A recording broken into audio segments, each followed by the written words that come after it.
Picture yourself standing in the quiet darkness of an ancient temple, surrounded by stone that has witnessed millennia pass by.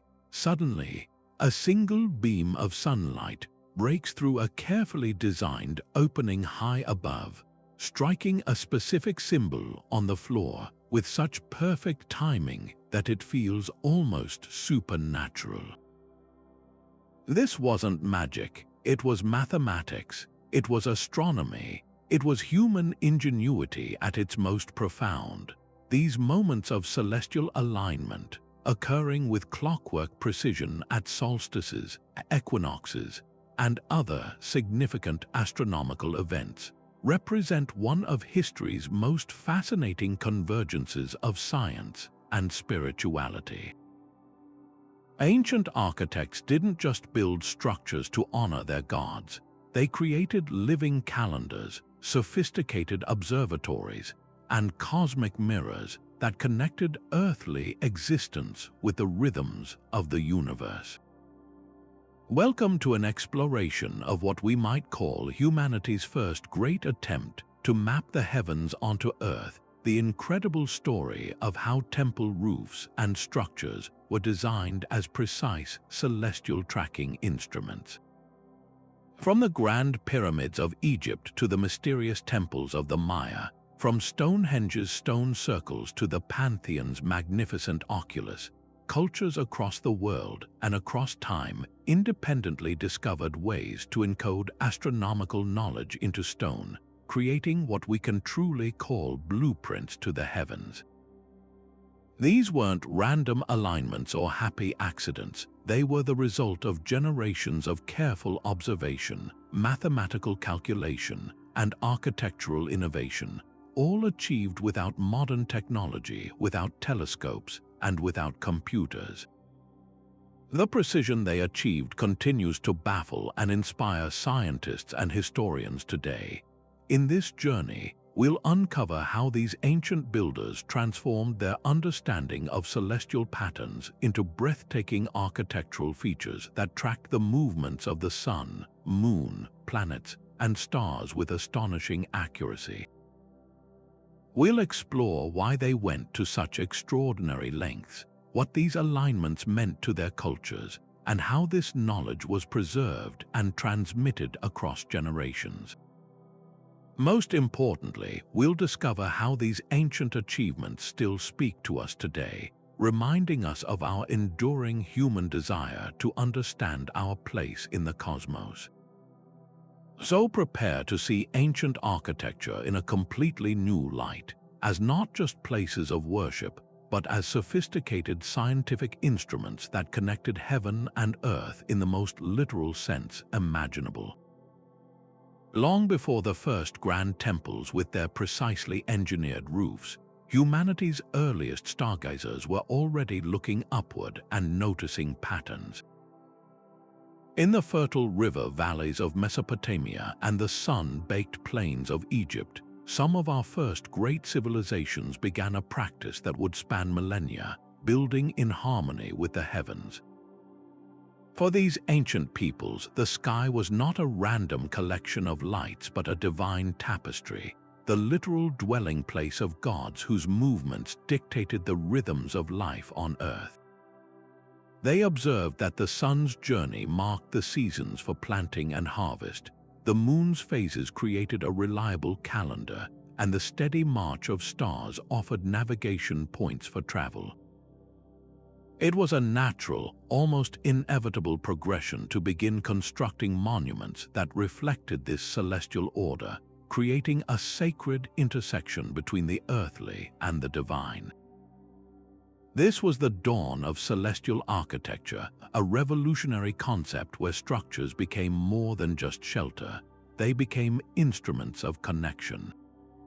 The primary motivation was deeply spiritual. By mirroring the cosmos in stone, these cultures believed they could commune directly with their deities, ensuring cosmic harmony translated into societal stability and agricultural abundance.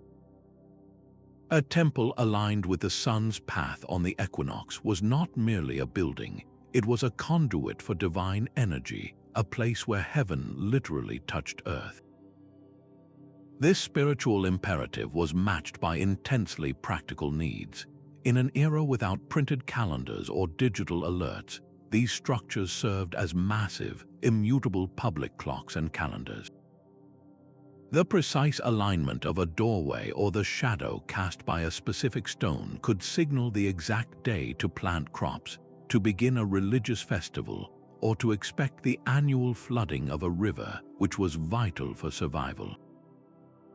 Consider the awe-inspiring scale of their achievements with the simplest of tools.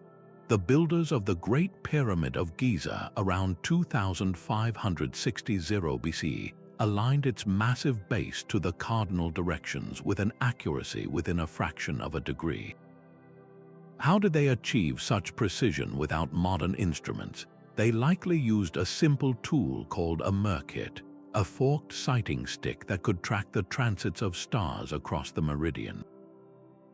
Similarly, the vast complex of Stonehenge on the Salisbury Plain, built in phases over centuries, functioned as a sophisticated astronomical observatory.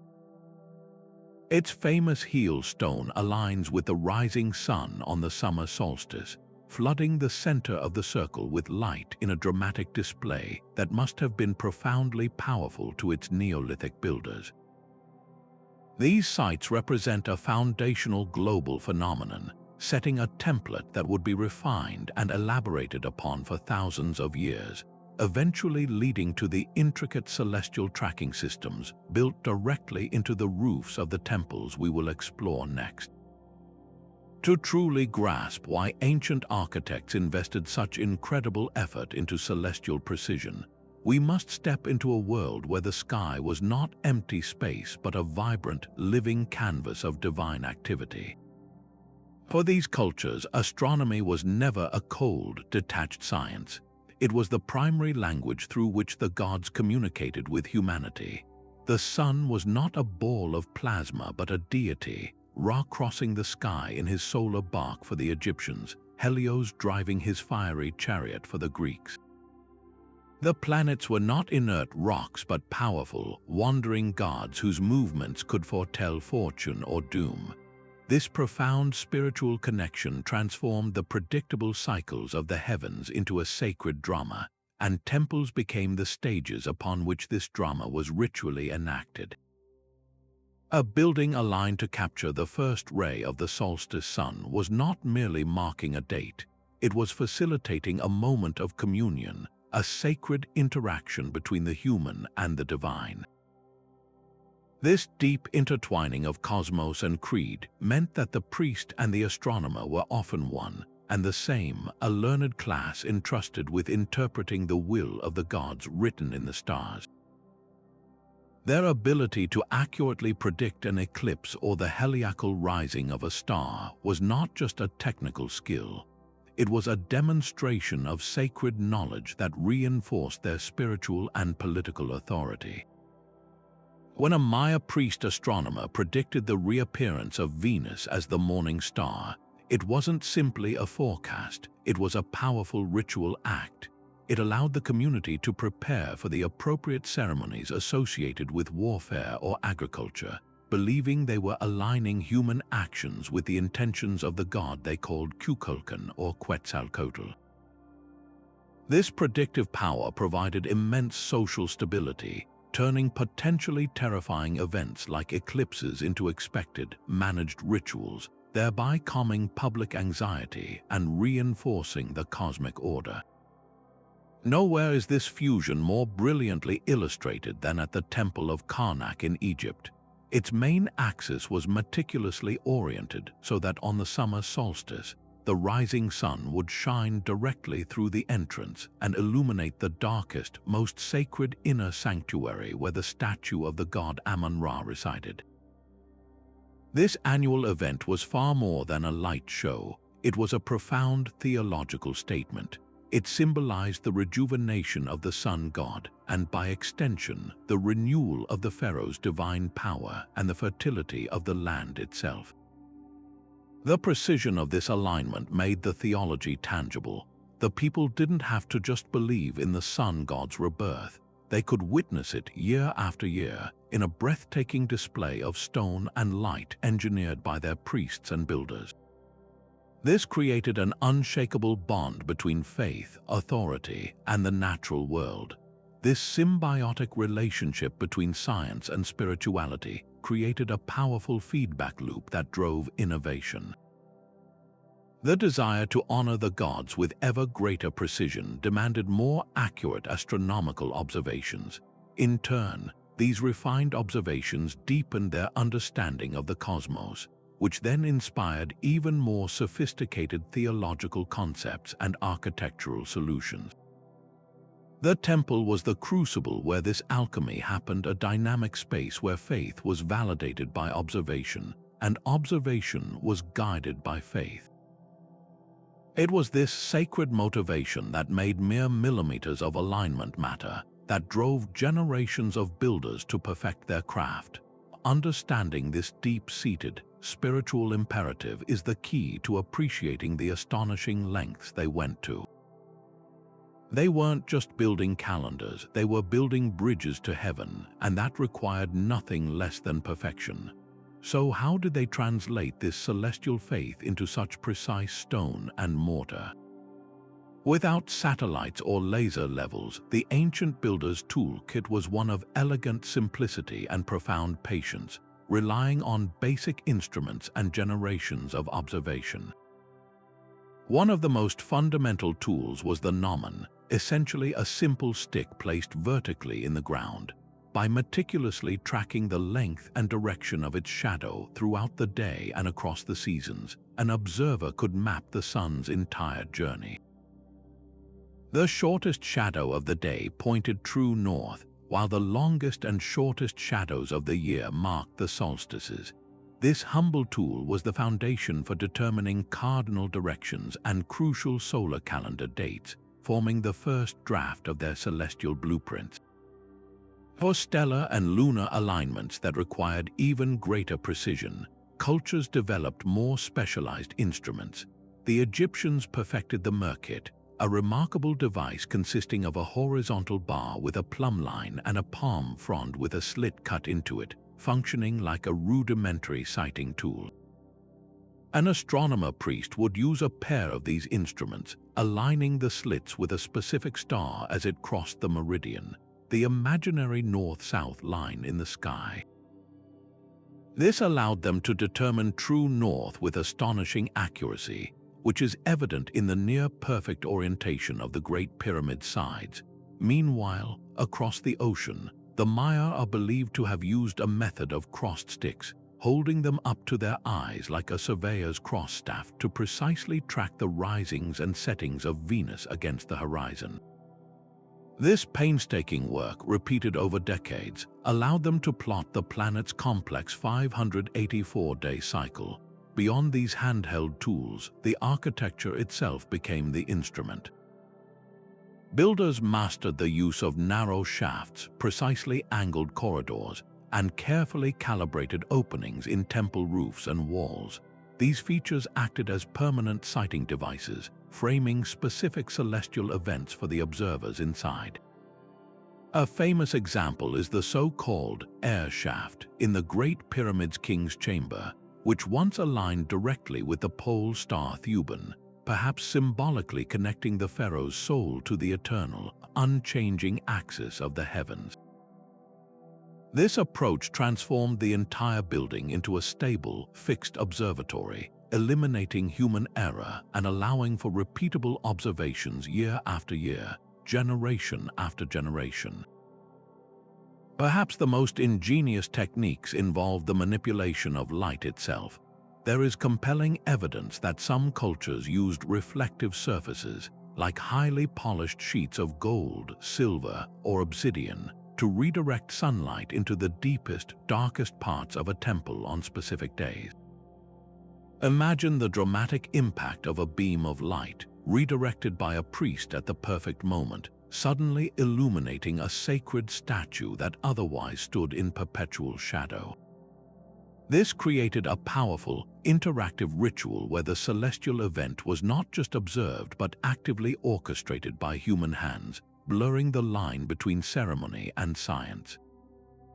Other builders relied on the sun's own movement, designing apertures so that a dagger of light would travel across a wall or floor, touching a series of markers that counted down the days to an equinox or a significant holy day.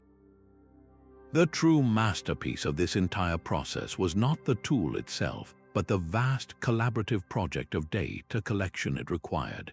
Achieving this level of precision was not a one-time effort, it was a multi-generational endeavor. Knowledge was accumulated over centuries, with each generation of astronomer priests refining the measurements of their predecessors. This long-term data set, likely recorded on papyrus, clay tablets, or through meticulous oral tradition, allowed them to understand and predict slow, complex cycles like the precession of the equinoxes or the 18-6-year lunar standstill cycle. They were practicing a form of slow science where the patience to observe across a lifetime and trust the records of those who came before was their most valuable technology. This painstaking transfer of knowledge from master to apprentice ensured that the celestial secrets encoded in their temples remained alive and accurate, a perfect fusion of practicality and deep, enduring piety. Of all the celestial phenomena tracked by ancient architects, the sun's dependable journey offered the most dramatic and predictable canvas for their work. This focus on solar alignment, a practice we now call solar geometry, represents some of the most breathtakingly precise and visually stunning achievements in all of ancient architecture. It moved beyond simple observation into the realm of active participation, using the sun itself as a performer in a meticulously choreographed ritual of light and shadow. The goal was to capture specific moments in the solar year, the solstices and equinoxes that marked the turning points of the seasons, and transform them into tangible, awe-inspiring experiences within the sacred space of the temple. This required a deep understanding of the sun's changing path across the sky, a knowledge of how its azimuth, the horizontal angle, and altitude, the vertical angle, shifted from day to day throughout the year. To achieve this, builders had to perform a series of incredibly complex calculations entirely in their minds and through physical models. They needed to determine the exact angle at which a beam of light would enter an opening on a specific day, and then design a structure to guide that beam to a precise point, perhaps dozens of meters away, often deep inside a windowless chamber. They were effectively building a permanent stone camera obscura, designed to project the sun's image onto a sacred target with split-second accuracy, but only on the days that held the deepest cultural and spiritual significance. The margin for error was vanishingly small. A miscalculation of a single degree could mean the carefully engineered light beam would miss its mark entirely, turning a moment of divine connection into a profound failure. One of the most iconic examples of this solar precision is the Neolithic passage tomb of Newgrange in Ireland, built over 5,000 years ago, centuries before Stonehenge and the Great Pyramid. Its most extraordinary feature is a narrow opening above the main entrance, known as a roof box. For the rest of the year, this opening leaves the long, stone-lined passage and the central burial chamber in total darkness. But for a few precious minutes around sunrise on the winter solstice, the shortest and darkest day of the year, a narrow beam of sunlight passes directly through this roof box. It travels down the 60-foot passageway like a laser, eventually flooding the central chamber with a warm, golden light. This dramatic event symbolizes the promised return of the sun, the rebirth of the year, and the triumph of light and life over darkness and death. It's a message of hope engineered into stone, a guaranteed celestial spectacle that has played out every year for millennia. Equally impressive is the great temple of Ramses II at Abu Simbel in Egypt. Here, the challenge was even greater.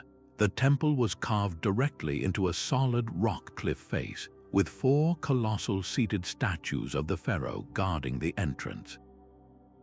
Deep within the mountain, 65 meters from the doorway, lies the innermost sanctuary, housing statues of the gods Ptah, Amun-Ra, Ramses himself, and the sun god Ra-Horakhti. The entire structure was oriented with such incredible precision that twice a year, on February 22nd and October 22nd, dates believed to correspond with the king's birthday and coronation day, the rising sun would shoot its rays through the temple entrance. The beam of light would travel through the series of halls, completely ignoring the statues of the gods of darkness, and illuminate the statues of Ra-Horakhti, Amun-Ra, and Ramses, leaving only Ptah associated with the underworld in shadow. This was not a public spectacle but a private audience between the sun god and the deified pharaoh, a powerful piece of political and religious theater engineered into the very bedrock. But these alignments were far more than just breathtaking aesthetic achievements or technical flexes. They served vital, multifaceted roles in ancient society. Firstly, they acted as immutable public calendars that dictated the rhythm of life. The illumination of a specific symbol on the spring equinox was the undeniable signal to begin planting. A solstice event would mark the start of a new year or a major religious festival. Secondly, they reinforced powerful cultural narratives. The story of a sun god being reborn or a king being endorsed by the heavens was made undeniably real when the entire community could witness it with their own eyes. It transformed abstract belief into tangible, annual proof. Finally, these events created profound communal experiences. People would gather in anticipation, sharing in the collective wonder as the predicted beam of light arrived right on schedule, reinforcing social bonds and a shared identity rooted in their relationship with the cosmos. Through solar geometry, ancient architects gave their people a way to not just mark time, but to literally hold a conversation with it, using light as their language and stone as their parchment. While the sun's dependable path provided a brilliant framework for celestial architecture, ancient builders looked even further, turning their gaze to the more complex and mysterious movements of the moon and the fixed stars. This pursuit required a whole new level of astronomical sophistication, venturing into cycles that unfolded not over a single year but over generations. Tracking the moon and stars was like moving from basic arithmetic to advanced calculus. The variables were far more intricate and the patterns far less obvious. The moon, for instance, doesn't simply rise and set in a neat, repeating pattern. Its points of rising and setting on the horizon shift dramatically over a complex cycle known as the lunar standstill, which takes approximately 18.6 years to complete. Similarly, the fixed stars slowly drift over centuries due to the precession of the equinoxes, a wobble in Earth's axis that gradually changes our view of the celestial sphere. To encode these subtle, long-term rhythms into stone was the ultimate test of an ancient astronomer's skill and patience. This incredible precision is powerfully demonstrated at many Mesoamerican sites, where the moon was often associated with deities of fertility, water, and sometimes even chaos. The Maya, in particular, were keen observers of the lunar cycle, meticulously recording its phases and its more extreme movements. The famous Caracol Observatory at Chichén Itzá, with its unique circular structure and narrow, slit-like windows, is a masterpiece of multi-celestial tracking. While its alignments with Venus are well known, evidence suggests that certain windows were also precisely framed to capture the moon at its most extreme northerly and southerly setting points during the major standstill. This wasn't just about marking time. It was about anticipating the moon's influence, which they believed governed rains, crops, and the fortunes of war. Being able to predict these lunar extremes allowed priest astronomers to schedule ceremonies that appeased the gods and ensured the community's well-being, turning a celestial phenomenon into a cornerstone of cultural stability. Across the Atlantic, the ancient Greeks also wove stellar patterns into the very fabric of their sacred architecture. The Parthenon, crowning the Acropolis in Athens, is celebrated for its perfect proportions and architectural harmony. However, some scholars propose that its orientation might hold a deeper, celestial significance. The temple is aligned so that its main eastern facade faces the point on the horizon where the Pleiades star cluster, known in Greek as the Seven Sisters, would have risen at the time of its construction. In Greek mythology, the Pleiades were nymphs, companions of Artemis, and their appearance and disappearance in the night sky were linked to the agricultural and sailing seasons. By aligning their greatest temple to Athena with this specific stellar event, the architects may have been creating a permanent, symbolic link between the city's patron goddess and the cyclical order of the cosmos, reinforcing Athens's identity as a center of both wisdom and celestial favor. The techniques used to capture these elusive events were marvels of intentional design. Unlike grand doorways built for solar glory, lunar and stellar alignment often required incredibly narrow apertures, thin slots in masonry, carefully aligned corridors, or small holes in otherwise solid temple roofs. These features acted as precise celestial sighting tools, filtering out all extraneous light to frame only a single, specific point of interest in the vast night sky. A priest astronomer standing at a designated spot inside a dark temple might have only a few nights each year, or even once in a generation, to witness a particular star twinkle into view at the end of a long, dark tunnel. This transformed the act of observation into a powerful and exclusive ritual.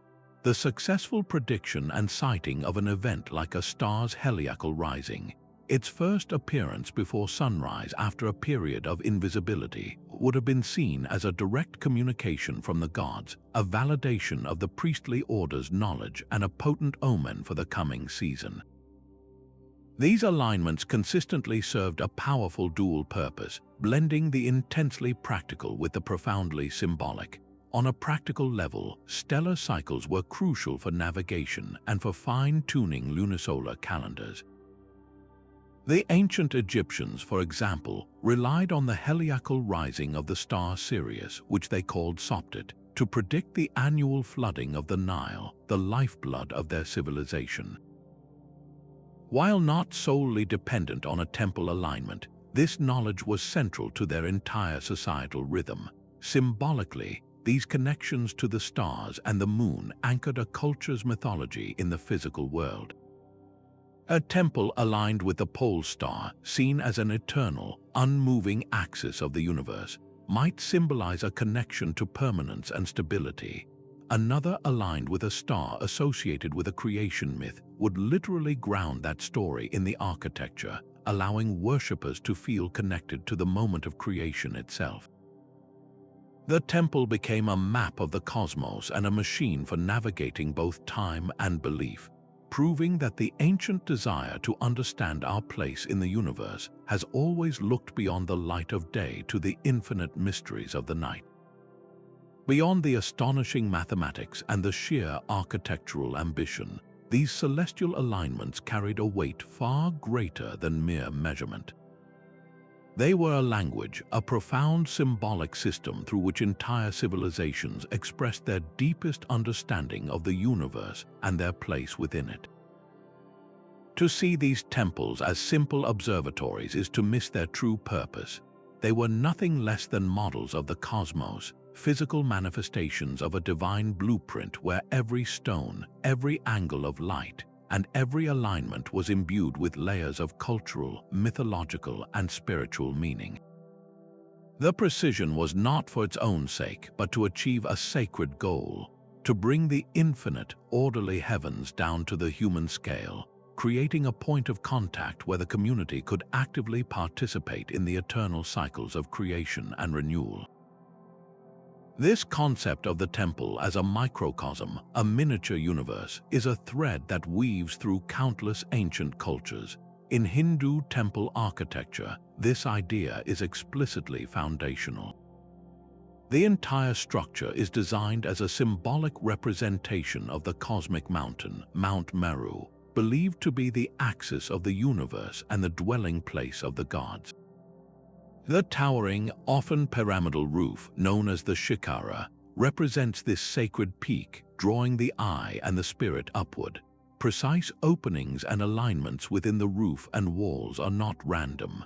They are carefully calibrated to channel sunlight or starlight onto specific deities within the inner sanctum, or garbhagriha, at astronomically significant times. This engineered interaction of light and stone was seen as a means of spiritual ascent, a way to facilitate the journey of the human soul toward liberation and unity with the divine cosmos. The temple wasn't just a building, it was a spiritual map and a vehicle for transcendence. Similarly, for many Native American cultures, the architectural orientation of sacred structures like kivas or medicine wheels was a direct act of reverence and reciprocity with celestial beings. The Skidi Pawnee, for instance, were known for their detailed knowledge of the stars, which they saw as powerful, animate forces. Their earth lodges were often designed with a symbolic correspondence to the cosmos, with the central roof opening representing the connection to the celestial realm.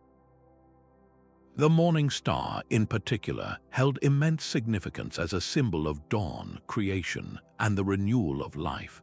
By aligning their rituals and structures to honor its rising, they were not just tracking a planet, they were engaging in a relationship with a celestial personage, ensuring the continued harmony and balance of the world. The alignment was an act of prayer made permanent in the landscape. This encoding of symbolism extended into the most intricate details of a temple's design. The orientation of a doorway wasn't just about the sun's path. It could represent a journey from the profane world outside to the sacred world within, or a symbolic rebirth as one passed through the illuminated threshold at a solstice. The placement of specific carvings, a serpent, a lotus, a specific animal directly in the path of a beam of light on a particular day would activate a mythological narrative, telling a story of gods and heroes through the medium of astronomy. For the worshipper, this created a multi-sensory educational experience. They weren't just being told a story, they were living it, witnessing the truth of their culture's myths play out in real time, year after year, with unerring certainty. This made the temple the ultimate expression of a unified worldview, where science, story, art, and spirit were inseparable. Ultimately, the painstaking precision of celestial tracking served this higher, symbolic purpose. It was a means of manifesting abstract cosmic truths in a tangible, undeniable form. When the sun illuminated the heart of a dark sanctuary on the winter solstice, it wasn't just a prediction come true. It was a physical demonstration of the promise that light would always return to conquer darkness. It made faith visible. It allowed every person present, from the high priest to the common farmer, to feel personally connected to the grand machinery of the universe. These structures stand as timeless monuments to human aspiration, not just to understand the cosmos, but to touch it, to commune with it, and to reflect its perfect order in our own imperfect world. They remind us that our ancestors sought not just knowledge but meaning, and they built their search for it into the very stones of their most sacred spaces. Stepping from the symbolic foundations of ancient temples, we arrive at one of history's most breathtaking and enduring examples of celestial architecture, the Pantheon in Rome. Here, the concept of a temple roof as a celestial blueprint is realized not through a narrow slit or a hidden corridor, but through a single, bold, and brilliant opening, the oculus. This 30-foot wide circular hole at the very apex of the massive dome is far more than an architectural flourish. It is a grand and unblinking eye to the heavens, a sophisticated instrument that tracks the sun's journey with breathtaking drama and precision. While earlier structures used discrete alignments, the Pantheon's designers embraced a monumental approach, turning the entire interior into a dynamic sundial that marks the passage of time not with a stationary shadow, but with a moving spotlight of the sun itself. Commissioned by Emperor Hadrian and completed around 126 CE, the Pantheon was a radical departure from traditional Roman temple design. Its genius lies in this harmonious fusion of the immense and the intimate. The sheer scale of the coffered concrete dome, a marvel of engineering that remained the largest of its kind for centuries, is balanced by the ethereal quality of the light pouring through the oculus. This light does not simply illuminate the space, it animates it. Throughout the day, the beam of sunlight travels across the interior like a slow-moving celestial dancer, sweeping over the ornate marble floor, gliding across the niches that once held statues of gods and highlighting the architectural symmetry of the space. This daily performance transforms the building from a static monument into a living entity, intimately connected to the rhythm of the cosmos right in the heart of the ancient city. The precision of this light show is anything but accidental. Extensive research, including modern laser scans and computer simulations, has revealed that the Pantheon's orientation and design are meticulously calibrated to mark significant dates within the Roman calendar. On the spring equinox, for instance, the beam of sunlight entering the oculus strikes a specific point above the grand northern entrance, creating a dazzling effect that would have been perfectly timed for the festivities surrounding the beginning of the agricultural season. Perhaps even more significantly, at midday on April 21st, the traditional founding date of Rome, the sunlight fully illuminates the massive bronze doors at the entrance, flooding the doorway in a radiant glow. This was a powerful piece of political theater, directly linking the emperor, the living ruler who commissioned the temple, to the divine favor of the gods and the very origins of the city itself. Beyond its solar function, the oculus serves a deeper, almost philosophical purpose. Unlike a modern building that seeks to seal itself off from the elements, the Pantheon embraces them. Rain falls through the opening, collecting on the slightly convex floor where it drains away through nearly invisible holes. Snow swirls down into the serene space. Birds occasionally fly through. This intentional inclusion of the natural world serves as a constant, humbling reminder of the impermanence of human endeavors against the eternal cycles of nature.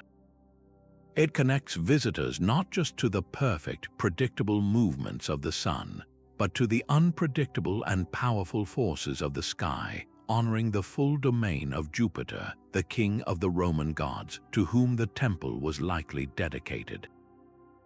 The building itself becomes a meditation on the relationship between the ordered cosmos and the chaotic beauty of the earthly realm. The Pantheon's enduring power lies in this masterful synthesis of engineering, astronomy, and artistry.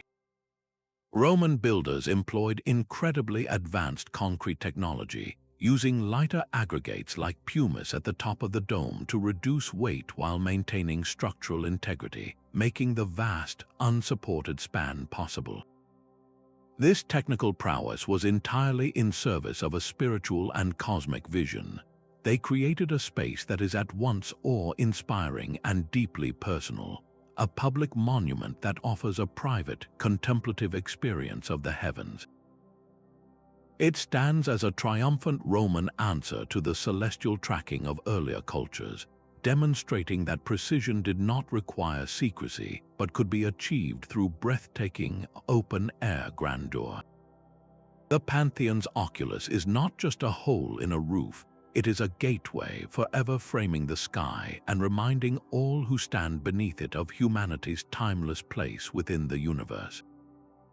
While the Romans gazed upward through the grand oculus of the Pantheon on the other side of the world, the Maya of Mesoamerica were mastering a far more complex and perilous celestial relationship, one centered not on the sun but on the brilliant, wandering planet Venus. For the Maya, Venus was not a distant, benevolent light. It was a powerful and capricious deity, intimately tied to the cycles of warfare, rain, and the very sustenance of life. Their approach to celestial tracking reflects this nuanced understanding, moving beyond singular, dramatic alignments to create multi-layered architectural instruments that captured the planet's intricate dance with astonishing mathematical precision. Where the Pantheon is a statement of open, imperial grandeur, Maya temples are intricate, encoded puzzles, their secrets held in the narrowest of sightlines and the most subtle of angles. The heart of this Venusian obsession lies in the planet's unique and dramatic cycle.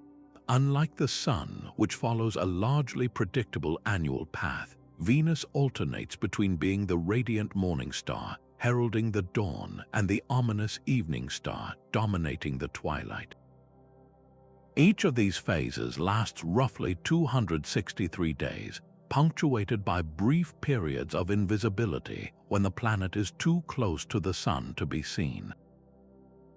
The Maya calculated the entire synodic period of Venus, the time it takes to return to the same position relative to the Sun and Earth, as 584 days, a figure that differs from our modern calculation by a mere 2 hours. This accuracy is staggering, considering it was achieved through centuries of naked eye observation and recorded using a complex Vajrasimul, or base 20, numeral system that included the concept of zero, a mathematical leap far ahead of many of their contemporaries. This precise knowledge was not academic, it was a matter of survival and power.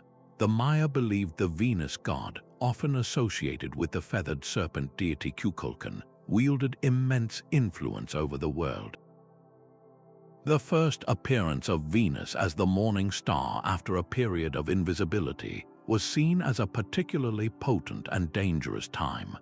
Their sacred texts, like the Dresden Codex, contain detailed Venus tables used for divination, explicitly linking these celestial events to the fortunes of war.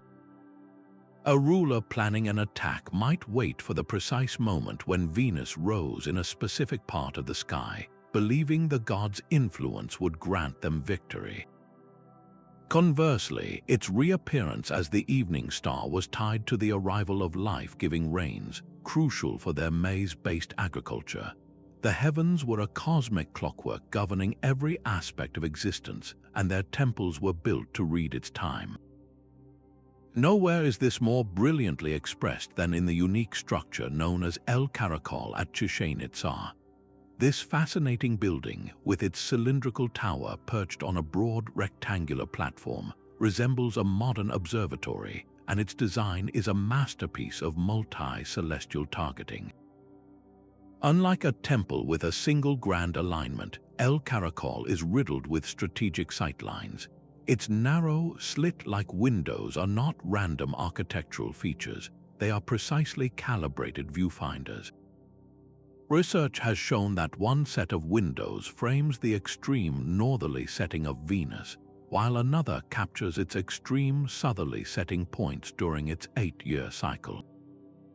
From a specific vantage point inside the dark tower, a priest astronomer would have witnessed Venus appear and disappear within these stone frames like a celestial bead on a cosmic abacus, its position signaling exactly which phase of its complex cycle was underway.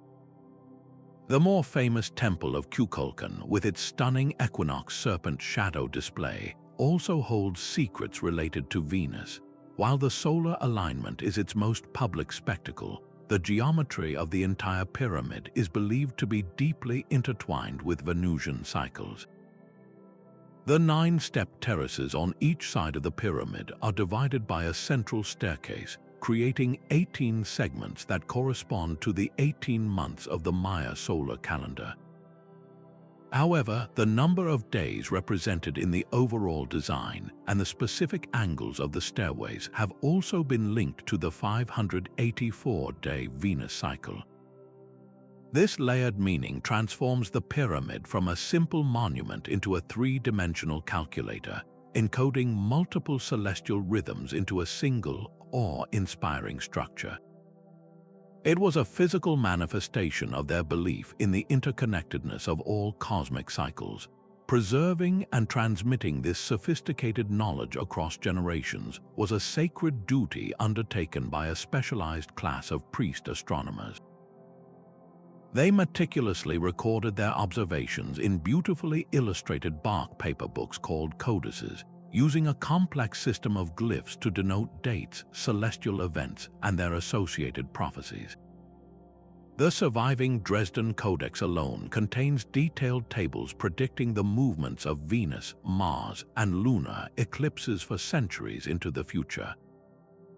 This written record was supplemented by a rich oral tradition and rigorous training, ensuring that this celestial science honed over millennia was not lost. The very stability of their city-states depended on this accurately maintained cosmic schedule, making these astronomer priests among the most powerful and influential figures in Maya society. Their work stands as a testament to human patience and intellect, proving that with dedicated observation, the deepest rhythms of the universe can be understood, predicted, and built into the very stones of our world. The world of ancient celestial architecture was not built on a single universal blueprint, but was instead a rich tapestry of local solutions, each uniquely tailored to its environment. While the desire to connect with the heavens was a global phenomenon, the methods for achieving it were profoundly shaped by the immediate physical world. A temple's latitude, for instance, was one of the most fundamental factors dictating its design. For cultures situated near the equator, like the ancient Egyptians or the Maya, the sun's path is remarkably consistent and high in the sky throughout the year.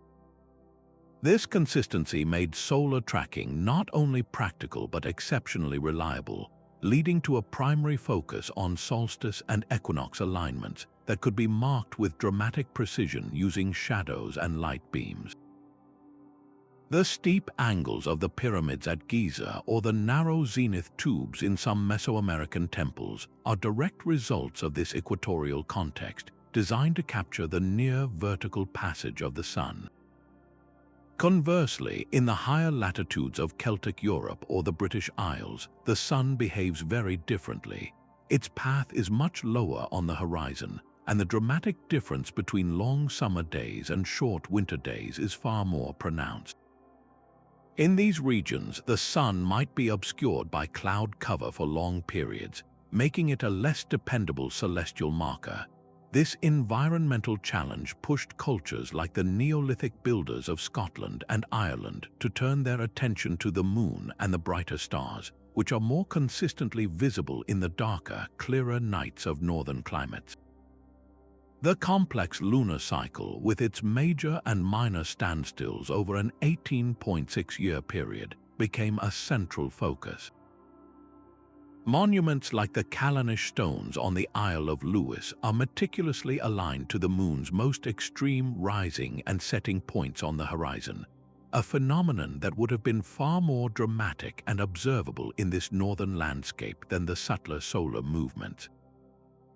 This adaptation shows a brilliant flexibility, using the most reliable celestial clock available in their specific location. Beyond latitude, the local topography itself became an integral part of the celestial blueprint. Ancient architects were masterful at reading the natural landscape and incorporating it into their designs.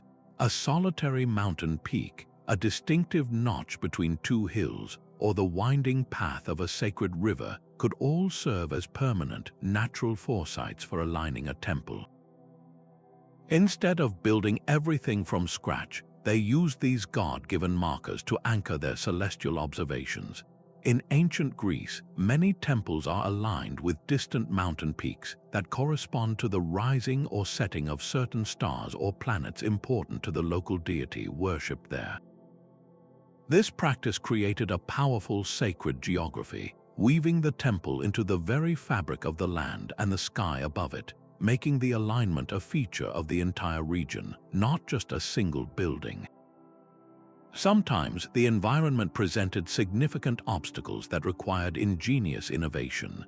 In densely forested areas where the horizon was obscured, or in regions prone to frequent fog and cloud cover, direct observation of a celestial event might be impossible.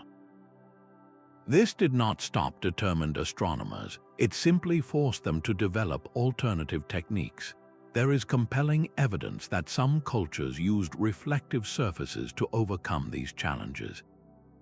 The use of highly polished discs of obsidian or gold as mirrors to redirect a beam of sunlight into a darkened temple interior is a possibility that aligns with artifacts found at several sites. Even more cleverly, the construction of still pools of water directly in front of or within a temple could serve as a perfect natural mirror, reflecting the image of the night sky or a rising sun onto a ceiling or altar, effectively bringing the heavens down into an enclosed space where they could be reliably observed regardless of the immediate ground level conditions. This incredible adaptability is the true hallmark of ancient celestial architecture. It reveals a philosophy of working in harmony with the environment, not conquering it. Builders listened to the land, learned from the local skies, and devised brilliantly context-specific solutions to achieve their spiritual and practical goals. A temple in the Egyptian desert, a stone circle on a Scottish moor, and a pyramid in the Guatemalan jungle may all share the common purpose of tracking the cosmos, but their methods reflect a deep and respectful dialogue with their unique geographical circumstances. This diversity of approach shatters any notion of a single, superior method, and instead celebrates a global flowering of human ingenuity, each culture writing its own chapter in the universal story of our quest to understand the heavens. This incredible diversity of architectural solutions, each perfectly adapted to its local environment, naturally raises a profound question.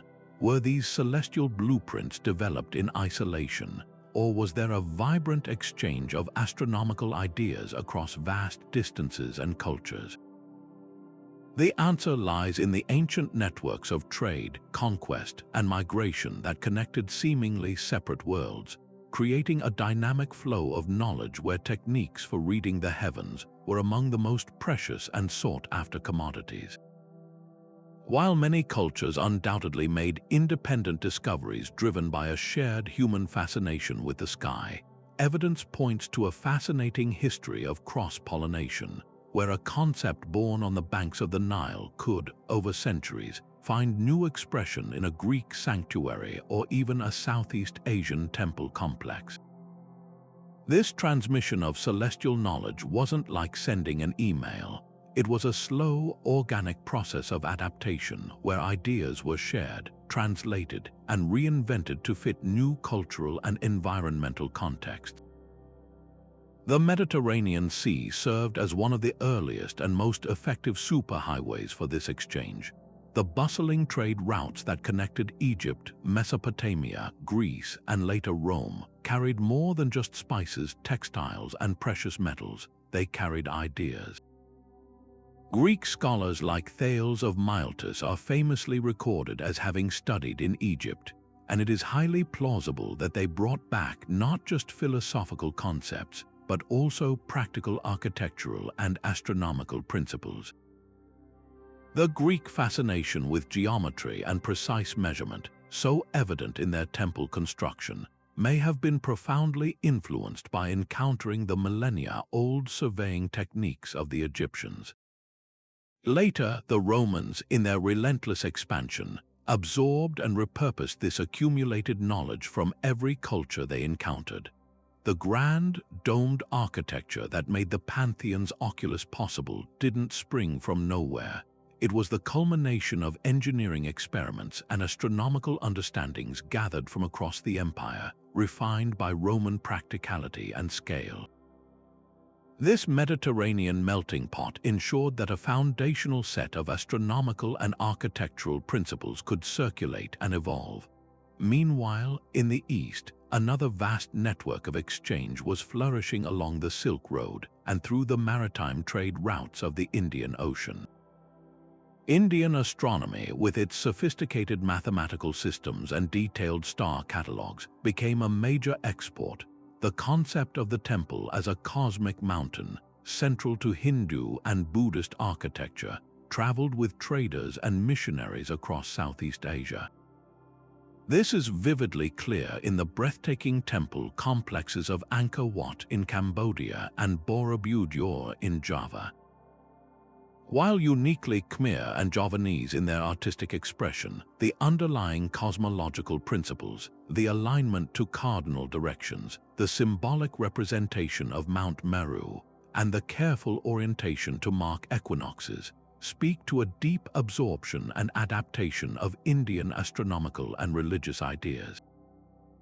The architects of Angkor didn't simply copy, they interpreted, using the knowledge to create something entirely new and magnificent that reflected their own worldview and their specific relationship with the sun and stars. A compelling layer to this story is the phenomenon of independent discovery. Scholars have long debated the striking similarities between cultures that had no plausible historical contact. The use of cardinal directions for orientation is a prime example. Cultures from the Plains Indians of North America to the ancient Egyptians to the Chinese all placed immense importance on aligning their sacred structures with the four cardinal points. Does this mean they all shared a common unknown teacher? More likely, it reflects a universal response to a universal observation. The sun rises in the east and sets in the west, providing a reliable, natural grid for any careful observer. This independent convergence on the same solution highlights the fact that humanity everywhere was looking at the same sky and drawing similar, logical conclusions, a powerful testament to our shared intellectual curiosity. The vehicles for this knowledge transfer were as varied as the routes themselves. For the literate elites, sacred texts and scholarly works were invaluable. Ptolemy's 2nd century CE masterpiece, the Almagest, which synthesized Greek and Babylonian astronomical knowledge, was preserved and expanded upon by Islamic scholars centuries later before eventually making its way back to medieval Europe, where it became a foundational text. In the Americas, the Maya codices, though mostly destroyed by time and conquest, contained precise Venus tables and eclipse predictions that were studied by a specialized priestly class. However, for the vast majority of builders and craftsmen, this knowledge was transmitted not through books, but through the most durable and reliable method of all, apprenticeship. A master builder would teach his students how to use the gnomon, how to sight the North Star, and how to calculate the necessary angles for a solstice alignment. This hands-on, oral tradition ensured that practical skills were passed down with high fidelity through generations, even if the underlying philosophical reasons sometimes evolved or were lost. This rich tapestry of exchange and independent innovation reveals that the quest to build blueprints to the heavens was never a solitary race but a global, collaborative human endeavor spanning millennia. It was a process characterized by both sharing and isolation, by borrowing and reinvention. A technique for finding true north might be discovered in one culture, carried across a continent by a traveling merchant, adapted by local priests to honor their own gods, and then refined over centuries by successive generations of architects. The result is a world heritage of celestial architecture that is both wonderfully diverse and deeply interconnected, where a temple in Cambodia can whisper an idea that first took shape in India, and a dome in Rome can echo a principle understood on the Giza Plateau. This flow of knowledge, this slow and steady conversation across cultures and ages, set the essential foundation for the next great leap, codifying the motion of the heavens into the universal language of mathematics. Beneath the breathtaking spectacle of solstice sunbeams and starlit corridors lay a hidden framework of pure mathematics, the true engine of this celestial precision. While we often marvel at the spiritual and aesthetic achievements of these ancient temples, their unwavering accuracy would have been utterly impossible without a deep and sophisticated understanding of geometry, arithmetic, and trigonometry. These builders were not just stonemasons and dreamers, they were mathematicians and engineers of the highest order, manipulating numbers and angles with a skill that continues to earn the respect of modern scientists. They developed and applied mathematical principles that allowed them to translate the vast, moving canvas of the sky into the fixed, immutable lines of stone, creating a permanent conversation between the earth and the heavens. The tools they used were often elegantly simple in concept yet devastatingly effective in practice. Centuries before the Greek philosopher Pythagoras formalized his famous theorem, Egyptian architects were using its principle to guarantee perfect right angles, the absolute foundation of any stable and precisely aligned structure. Their method was a masterpiece of practical application. They would take a length of rope tied into a loop with 12 equally spaced knots. By stretching this rope to form a triangle with sides of 3, 4, and 5 units, they invariably created a perfect right angle opposite the longest side. This simple 3-4-5 triangle, laid out on the desert floor with stakes and rope, allowed them to establish the perfectly square corners we see in the Great Pyramid of Giza, an achievement so precise that its sides are aligned to the cardinal directions with an error of less than 1/15 of a degree. This was not abstract theory, it was mathematics made manifest, a physical tool for creating cosmic order. Beyond basic geometry, these ancient mathematicians grappled with far more complex calculations to model the apparent motion of celestial bodies. To accurately predict where the sun would rise on the horizon on the summer solstice in 100 years, or to frame the northernmost setting of the moon in a narrow window, they had to account for subtle astronomical phenomena. One of the most significant is the obliquity of the ecliptic, the tilt of Earth's axis relative to its orbit around the sun, which is responsible for the seasons and the sun's changing path in the sky. They also observed the slow precession of the equinoxes, a gradual wobble in Earth's axis that causes the position of the equinoxes to shift against the backdrop of stars over a cycle of about 26,000 years. Encoding these long-term, slow cycles into architecture required not only generations of meticulous record-keeping, but also the mathematical ability to project those observations far into the future. Different cultures developed unique numerical systems to handle these immense calculations. While we use a decimal or base 10 system, the Maya perfected a vigesimal system based on 20. This system, which included a symbol for zero, a conceptual leap many ancient cultures never made, was exceptionally well suited for their astronomical work. Their long count calendar could track time over millions of days, and their calculations for the Venus cycle, as we've seen, were remarkably accurate. This sophisticated numeral system allowed them to perform the complex arithmetic needed to compare solar, lunar, and planetary cycles, reconciling them into the intricate and interlocking calendars that dictated the rhythm of their entire society.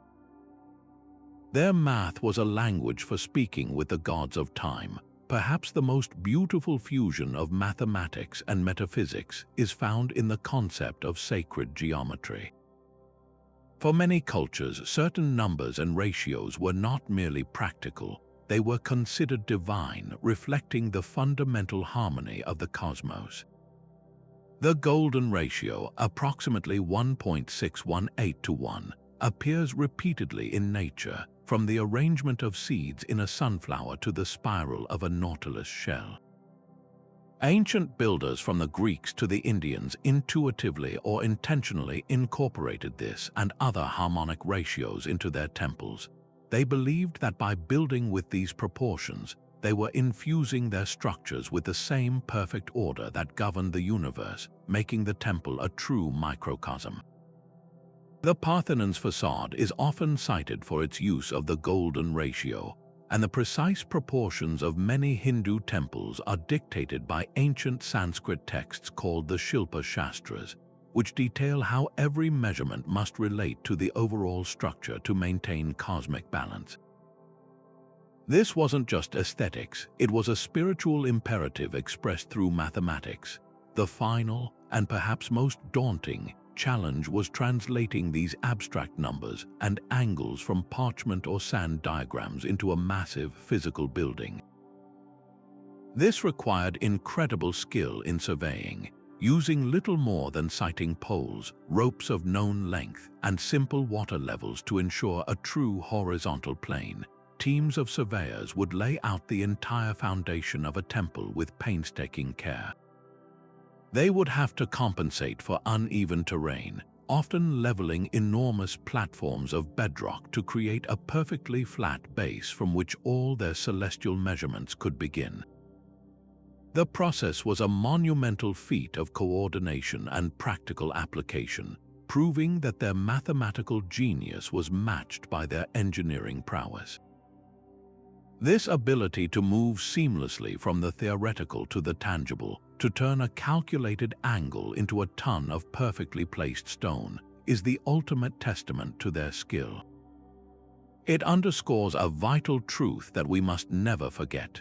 The celestial precision of these ancient temples was not a product of alien intervention or vague mysticism, but the direct result of human intellect, patience, and a profound mastery of the universal language of mathematics. Behind every precise alignment, every beam of light striking its mark, and every stone placed in harmony with the cosmos, stood a remarkable individual, a master of both the seen and unseen worlds. These were the architect-astronomers, the visionary minds who seamlessly blended the roles of scientist, theologian, and artist into a single, sacred profession. They were far more than simple builders. They were the keepers of cosmic order, the interpreters of divine will written in the stars, and the engineers who translated that celestial language into the enduring stone of temples. In an age without formal titles like astrophysicist or structural engineer, these figures occupied a unique and revered space in their societies, often serving as high priests, royal advisors, and trusted counselors to kings. Their authority stemmed from a profound understanding that the workings of the heavens were directly linked to the stability of the kingdom, the success of the harvest, and the favor of the gods. Consider the legendary Imhotep in ancient Egypt, one of the first great master builders whose name has come down to us through the millennia. As the chief architect for Pharaoh Djoser around 2650 BCE, Imhotep was responsible for the revolutionary design of the step pyramid at Saqqara, the world's first major stone monument. But his legacy is far greater than that. Historical records and later traditions venerated him not just as an architect, but also as a high priest, a skilled physician, and a sage.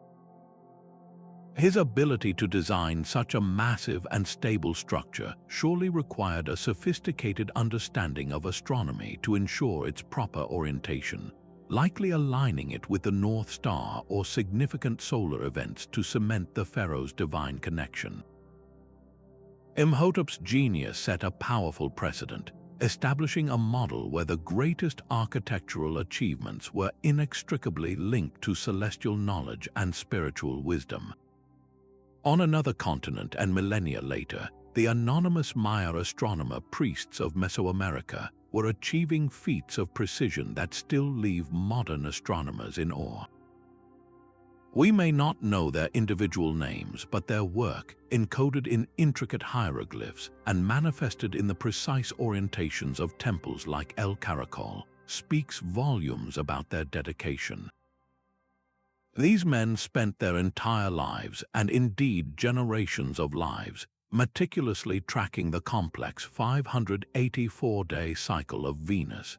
They would have begun their training as young apprentices, learning to use simple crossed sticks to sight the planet's movements against the horizon, painstakingly recording its positions on bark paper codices.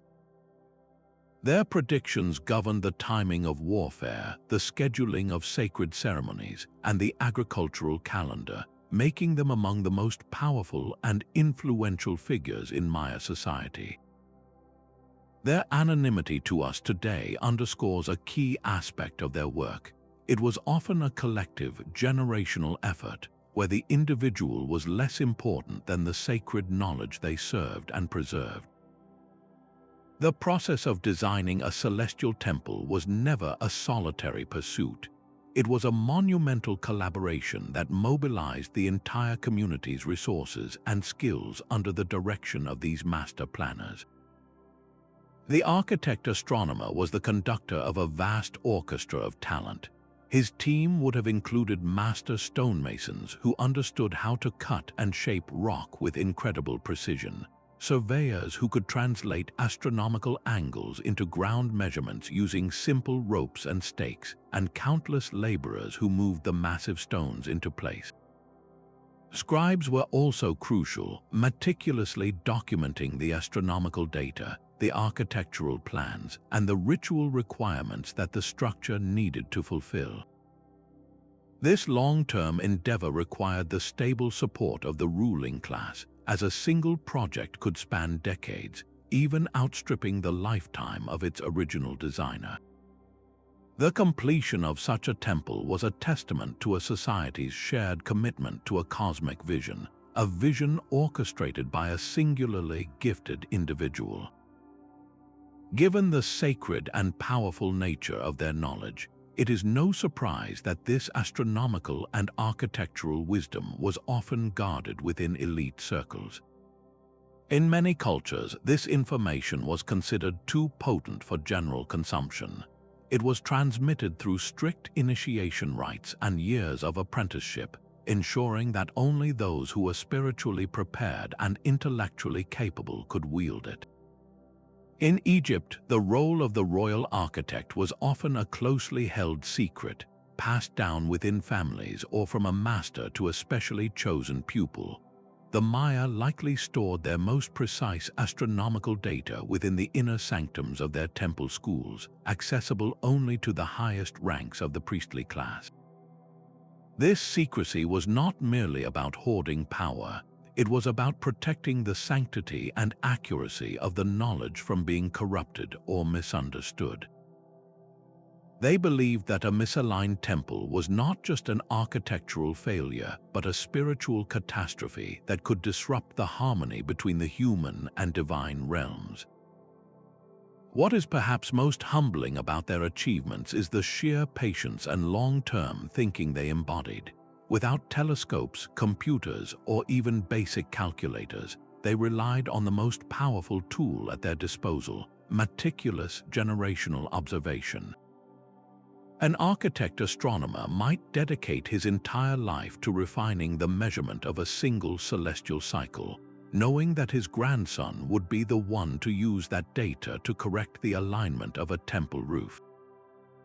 This profound patience, this willingness to invest a lifetime in a project whose full fruits they might never see, stands in stark contrast to our modern era of rapid results. Their creativity flourished within these constraints, leading to ingenious solutions like the gnomon for tracking shadows, the merkhet for finding true north, or the clever use of reflective pools to overcome obstructed horizons. They remind us that true innovation is not always about having the best technology, but about cultivating the deepest curiosity and the most steadfast dedication. By honoring these forgotten masters, we celebrate a collaborative human achievement that sought not to conquer nature, but to harmonize with it, leaving behind a legacy of stone and light that continues to inspire awe and wonder millennia later. This journey of celestial architecture is not a straight line of progress but a fascinating, winding river of innovation, loss, and rediscovery that spans thousands of years. It begins not with grand temples but with the simplest of gestures made by our Neolithic ancestors. Imagine them, thousands of years ago, dragging massive stones into precise formations on remote hillsides. Their tools were their eyes, their reference points were the distant horizon, and their ambition was to mark the sun's most extreme turning points at the solstices. Monuments like Stonehenge in England or the earlier Newgrange in Ireland are testaments to this foundational era. They represent a profound, hands-on relationship with the cosmos, where the architecture itself, the alignment of one stone with another against the skyline, was the entire instrument. There were no complex gears or written calculations. The knowledge was encoded in the landscape and passed down through oral tradition and ritual. This was celestial tracking in its most elemental and powerful form, a direct conversation between humanity and the heavens using the very earth as a slate. As civilizations grew more complex, so too did their methods. The great Bronze Age societies of Egypt and Mesopotamia began to formalize this knowledge, developing the first true astronomical tools and embedding celestial principles into the very bones of their permanent architecture. The Egyptian merkhet, a simple sighting tool using a plumb line, allowed for astonishingly accurate determinations of true north, which is why the Great Pyramid's sides are aligned to the cardinal directions with an error of just a fraction of a degree. This period saw a shift from marking the horizon to actively creating alignment within the built structure itself. The precision was now inward-focused, designed to channel light deep into a pyramid's burial chamber or to illuminate a god statue in a temple's dark inner sanctum at a specific moment. Mathematics, particularly geometry, became the indispensable language for this new phase. The rope stretchers of Egypt, using their knotted cords to create perfect right angles, were, in effect, applying early trigonometric principles to physically manifest cosmic order on the ground. The next great leap forward occurred in the classical world, where Greek and Roman thinkers began to systematize the study of the heavens, moving from observation to theory. This was the era that gave us the armillary sphere, a model of the celestial sphere with rings representing the equator, the ecliptic, and other key circles, and the astrolabe, a sophisticated handheld computer for solving problems relating to time and the position of the stars. These weren't just observational tools, they were instruments of calculation and prediction. This philosophical and technological shift is beautifully reflected in their architecture. The Greek temples, with their refined sense of mathematical proportion and harmony, often embodied astronomical principles in their layout and orientation. But it is the Roman Pantheon that stands as the ultimate architectural expression of this evolved understanding. Its massive, unsupported dome and its central oculus were not the products of simple horizon watching. They represent a confident, engineering-driven mastery of space and light, turning the entire building into a dynamic, functioning model of the cosmos that tracks the sun's path across the interior with dramatic, predictable grace. However, the path of progress is never smooth. With the decline of the Roman Empire, much of this sophisticated astronomical and architectural knowledge fragmented or was lost in Western Europe. Yet the flame of discovery was kept brilliantly alive elsewhere. During Europe's so-called Dark Ages, Islamic scholars in the Middle East and Persia were not only preserving Greek texts but were actively advancing them. They refined the astrolabe into an even more precise instrument, made critical corrections to star catalogues and planetary models, and built magnificent observatories. This Islamic golden age of astronomy didn't remain isolated. It slowly filtered back into Europe through centers of translation in Spain and Sicily and through the Crusades. This cross-cultural transfusion of knowledge laid the essential groundwork for the European Renaissance. It meant that when European architects and thinkers began looking back to classical antiquity for inspiration, they had a richer, more advanced set of astronomical tools and concepts at their disposal than the Romans themselves had possessed. This pattern of cultural blending and adaptation is a constant theme in our story. Nowhere is it more poignant than in the Americas following European contact. Spanish colonizers arrived with their own medieval Christian traditions of church architecture, which often included alignments for feast days like Easter. But as they built their cathedrals atop the ruins of conquered Aztec or Inca temples, they sometimes unknowingly, and at other times very intentionally, incorporated indigenous astronomical knowledge. There are documented cases where the orientation of a Catholic church aligns not only with a Christian holy day, but also with a solar event significant to the local culture, such as a sunrise over a sacred mountain on a day important in the native calendar. This created a complex architectural palimpsest, a layered structure where a new celestial symbolism was literally built upon an old one, representing a silent, stone-mediated negotiation between two very different worldviews of the heavens. Over the centuries, the driving purpose behind celestial tracking began to elegantly expand. While the religious and practical imperatives never vanished, a new desire for artistic expression and dramatic impact emerged. The Baroque architects of 17th century Europe, for instance, were masters of theatricality. In churches like St. Peter's Basilica in Rome, they employed elaborate light effects not just to mark a date, but to create an overwhelming emotional experience for the worshipper. They designed windows and openings to strategically funnel light to illuminate specific altars, paintings, or sculptures at particular times, using the sun as a spotlight to heighten the drama of the liturgy. This represents a subtle but important evolution. The celestial alignment was becoming a tool for emotional and aesthetic manipulation, a way to use the undeniable power of nature's light to amplify human artistry and deepen spiritual awe. The focus was shifting from pure precision to include powerful spectacle, showing how our relationship with the sky could be as much about inspiring the heart as it was about informing the mind. The gap between the ancient stargazer patiently tracking a star's path with crossed sticks and the modern astronomer analyzing data from a space-based telescope seems almost unimaginably vast.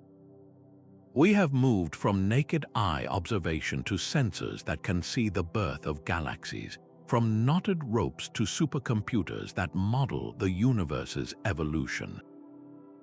The core goal, however, remains strikingly unchanged: to understand our place in the cosmos by mapping its patterns and laws. The fundamental difference lies not in the ambition, but in the tools and the very nature of the knowledge we seek. Ancient methods were rooted in long-term, holistic environmental integration, while modern science pursues ever greater magnification and data density, often at the cost of that embedded, experiential connection. Consider the sheer scale of the technological leap. Ancient builders had a toolkit of profound simplicity: the gnomon for casting shadows, the merkhet for finding north, sighting poles for aligning stones, and perhaps a still pool of water to reflect the sky. Their data storage was the human memory reinforced by oral tradition, or painstakingly recorded on papyrus, clay tablets, or in the alignment of monuments meant to last for millennia. Their power was patience, repeating observations over generations to discern patterns that unfold over centuries. In stark contrast, A modern observatory might use an adaptive optics system on a telescope that actively corrects for atmospheric distortion in real time, guided by a laser creating an artificial star high in the atmosphere. Our data comes from satellites like Gaia, meticulously mapping the positions and motions of over 1 billion stars, and our models run on computers capable of performing quadrillions of calculations per second. We don't just observe the sky, we digitally reconstruct and simulate it. This incredible technological firepower has granted us access to realms entirely invisible to our ancestors. They could track the predictable wanderings of planets, but we can analyze the light from an exoplanet's atmosphere for signs of water or organic molecules. They could predict eclipses with remarkable accuracy, but we understand the precise orbital mechanics that govern them and can forecast them millennia into the future and past. They saw the heavens as a celestial dome. We know we are looking out into a three-dimensional expanse of space where light itself takes time to travel, allowing us to peer back into the history of the universe.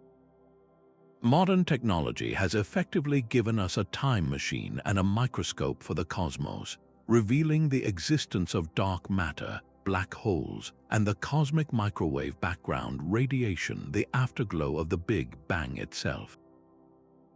Yet, for all its limitations, the ancient approach possessed unique strengths that modern science is only beginning to fully appreciate. Their astronomy was never an isolated discipline. It was inextricably woven into the fabric of culture, spirituality, agriculture, and timekeeping. This holistic integration meant they viewed celestial events not as isolated data points, but as part of a living, interconnected system. A temple alignment for the solstice wasn't just a calendar marker. It was a moment of communal ritual, a reaffirmation of mythological stories, and a practical signal for planting crops. This embodied long-term observation also gifted them with a deep, intuitive understanding of cycles that are too long for our often short-term funding cycles and research projects to easily capture. They were masters of what we might now call long data, continuous records spanning centuries. In fact, this ancient long data has become an invaluable gift to modern science. The meticulous records kept by Chinese, Babylonian, and Korean astronomers have provided crucial information for contemporary studies. Their observations of guest stars, which we now know were supernovae, have allowed modern astrophysicists to date and study the remnants of these stellar explosions, like the famous Crab Nebula. Perhaps even more critically, their detailed notations of sunspot activity, often described as dark spots on the sun seen through hazy skies or thin clouds, have helped climatologists and solar physicists reconstruct historical solar cycles. This data is vital for understanding the sun's long-term influence on Earth's climate, providing a context that extends far beyond the relatively brief era of satellite monitoring. Their careful watching allows our advanced models to peer further back in time. Furthermore, the ancient world offers a powerful lesson in sustainable, low-tech innovation. Their methods required no electricity, no complex supply chains, and left a minimal physical footprint beyond the enduring monuments themselves. In an era increasingly concerned with resource consumption and energy use, there is a growing movement to appreciate such frugal science. The principles of passive solar alignment, so expertly used in temples like the Pantheon to illuminate and create dynamic spaces, are now being studied by sustainable architects for modern buildings, reducing the need for artificial lighting and heating. The simplicity and resilience of these techniques hold particular value for educational projects in resource-limited settings, or for fostering a hands-on connection to the sky that a digital screen can never replicate. Ultimately, the most valuable lesson from this comparison is that these two worlds of astronomy are not opponents but essential partners in a single, continuous human quest. Modern technology provides the breathtaking depth and breadth of our knowledge, while ancient wisdom reminds us of the importance of context, patience, and integrating that knowledge into the human experience. One is not superior to the other. They are different chapters in the same grand story. The drive that compelled a Maya priest to track Venus for a lifetime is the same curiosity that compels a physicist to dedicate a career to unraveling the mysteries of dark energy. By bridging these eras, we gain not only a deeper respect for the ingenuity of our ancestors, but also a source of inspiration for our future. Their achievements remind us that profound understanding can emerge from patient observation and simple tools, and that the greatest scientific endeavors are those that connect us, both to the universe and to each other. Yet these celestial monuments, having withstood millennia, now face unprecedented threats that challenge their very existence. The silent, slow decay of time has been massively accelerated by modern pressures, putting the precise alignments we've marveled at in serious jeopardy. Urban sprawl and light pollution from nearby cities can completely obscure the very stars and horizon points these structures were designed to frame, effectively blinding them to the skies they were built to honor. More insidiously, climate change is causing ground subsidence, extreme weather events, and shifting soil moisture levels, which can subtly alter the foundation of a monument by mere centimeters, enough to throw a once-perfect solstice alignment off course for eternity. At sites like Machu Picchu, increased rainfall and landslides threaten the stability of its meticulously placed structures, while the rising humidity at Cambodia's Angkor Wat complex contributes to the rapid growth of damaging vegetation and microbial life on its ancient stones. This isn't just about preserving old buildings. It's a race to save humanity's first great astronomical experiments from being erased, a mission that has mobilized a global coalition of scientists, historians, and local communities. Thankfully, the fight to protect these sites is as sophisticated as the threats they face, led by international guardians like UNESCO. Their World Heritage Center doesn't just place a plaque on a site. It coordinates complex, long-term preservation strategies that balance the needs of conservation with respectful public access. This involves creating detailed management plans that might limit the number of visitors allowed at sensitive times, like the winter solstice at Newgrange, to prevent the cumulative damage of breath moisture and foot traffic from degrading the sacred chamber and its precise roof box. In Egypt, conservation efforts at Abu Simbel now must account for the environmental impact of the very lake created to save the temple from flooding, which has altered the local microclimate. These preservationists are essentially architectural doctors, performing delicate surgery on structures that are both priceless art and irreplaceable scientific instruments, constantly diagnosing new problems and developing innovative treatments to keep them alive and accurately aligned for future generations to experience. The tools they wield in this fight are nothing short of revolutionary, allowing for a new golden age of discovery without ever touching a single stone. Light detection and ranging technology, or LiDAR, has been a particular game changer. By firing millions of laser pulses from an aircraft or drone, researchers can create a fantastically detailed 3D map of a site, even seeing through dense forest canopy to reveal hidden features. This is exactly how archaeologists recently discovered a whole new complex of monuments and processional avenues around Stonehenge, completely rewriting our understanding of the landscape's ceremonial use and suggesting a network of alignments far more complex than we ever imagined. Similarly, high-resolution 3D laser scanning of the Pantheon's interior can measure the exact dimensions and angles of the oculus and dome with sub-millimeter accuracy, allowing software to simulate the path of sunlight throughout the year with incredible precision and settle long-standing debates about its intended celestial targets. We can now, in a very real sense, rebuild these sites in a perfect digital universe and run endless experiments, testing alignments with stars that have long since shifted in the sky due to precession to understand what the original builders would have seen. This digital resurrection is powered by advanced archaeoastronomy software like Stellarium, which can roll back the celestial clock to recreate the night sky from any location on Earth at any point in the past several millennia. A researcher can sit at a computer, input the precise GPS coordinates and orientation of a temple's doorway in Chichen Itza, and see exactly which stars were rising in that doorway on the date of its dedication ceremony 2,000 years ago. This technology allows for the non-invasive verification of hypothesized alignments, turning speculation into evidence.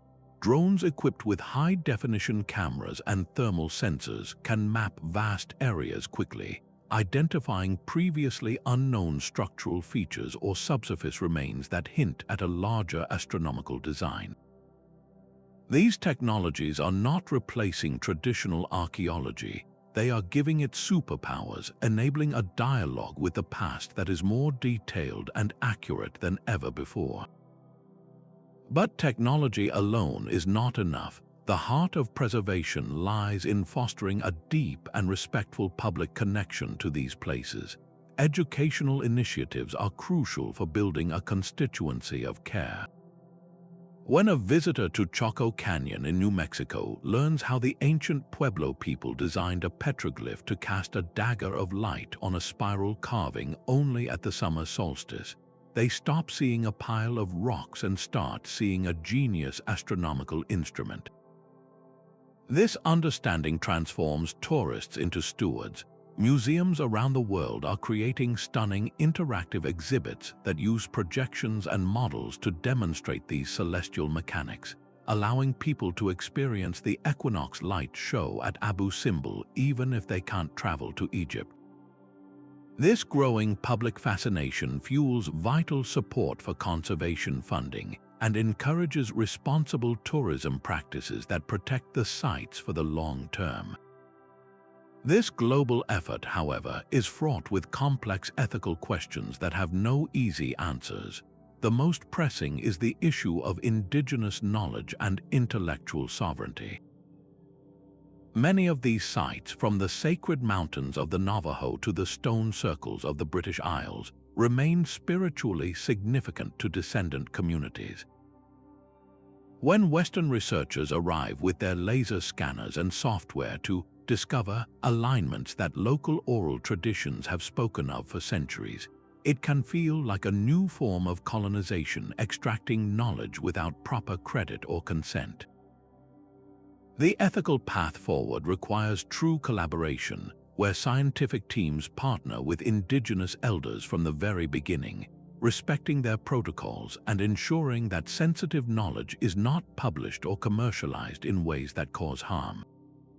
It means recognizing that for many communities, these places are not abandoned relics but living temples, and their preservation is not just a scientific endeavor but a spiritual duty. Furthermore, the very popularity of these sites, driven by documentaries and social media, creates a dangerous temptation for over-commercialization. The magic of witnessing the solstice sunrise at Stonehenge is undermined when it is surrounded by a carnival atmosphere of vendors and crowds. Finding the balance between allowing access and preserving the sanctity and integrity of the experience is a constant challenge. The goal of all this work, the scanning, the conserving, the educating, is not to simply freeze these places in time as museum dioramas. It is to ensure they continue to function as their creators intended, as active conduits between humanity and the cosmos, as places that inspire awe and remind us of our humble place in a vast, ordered, and beautiful universe. This ongoing global project is itself a form of celestial alignment, an effort to bring our modern world into harmony with the wisdom of the past. Standing before these ancient temples, it's almost impossible not to feel a profound sense of personal connection, a quiet hum of recognition that these stones are speaking to something deep within us, even in our modern, fast-paced lives. They challenge the very rhythm of our existence, asking us to consider what we might be missing in our constant pursuit of speed and efficiency. The builders of these celestial blueprints operated on a timescale that feels almost alien to us now. Their work required a quality we have largely forgotten: deep, unwavering patience. They planted trees whose shade they knew they would never sit under. They laid foundation stones for temples whose perfect alignments would only be fully realized by their grandchildren. This long-term thinking stands in stark contrast to our world of quarterly reports and instant gratification, offering a powerful reminder that the most meaningful achievements in life, whether building a relationship, mastering a craft, or understanding the universe, cannot be rushed. They are the fruits of careful observation and dedicated perseverance. This practice of observation itself is another timeless lesson they offer. In an age where we outsource so much of our perception to algorithms and digital assistants, the ancient art of simply looking up and paying attention feels radical. Those Maya astronomers who tracked Venus for decades, or the Egyptian priests who recorded the sun's shifting path on the horizon, were engaged in the most fundamental act of science, being present with the world and noticing its patterns. We can incorporate this same mindful observation into our own routines. It doesn't require a stone temple. It can begin with stepping outside to notice the phase of the moon, or watching how the afternoon light changes angle in a room as the seasons turn. These small acts of noticing reconnect us to the natural cycles we are still a part of, grounding us in a reality larger than our screens and schedules, and fostering a sense of calm and placement in the world. Beyond patience and observation, these ancient sites whisper to us about the vital importance of finding harmony. Their architects didn't seek to dominate nature, but to collaborate with it, to find a graceful alignment between human intention and cosmic order. They understood that true success wasn't about conquering the environment, but about integrating their lives within its grand, beautiful system.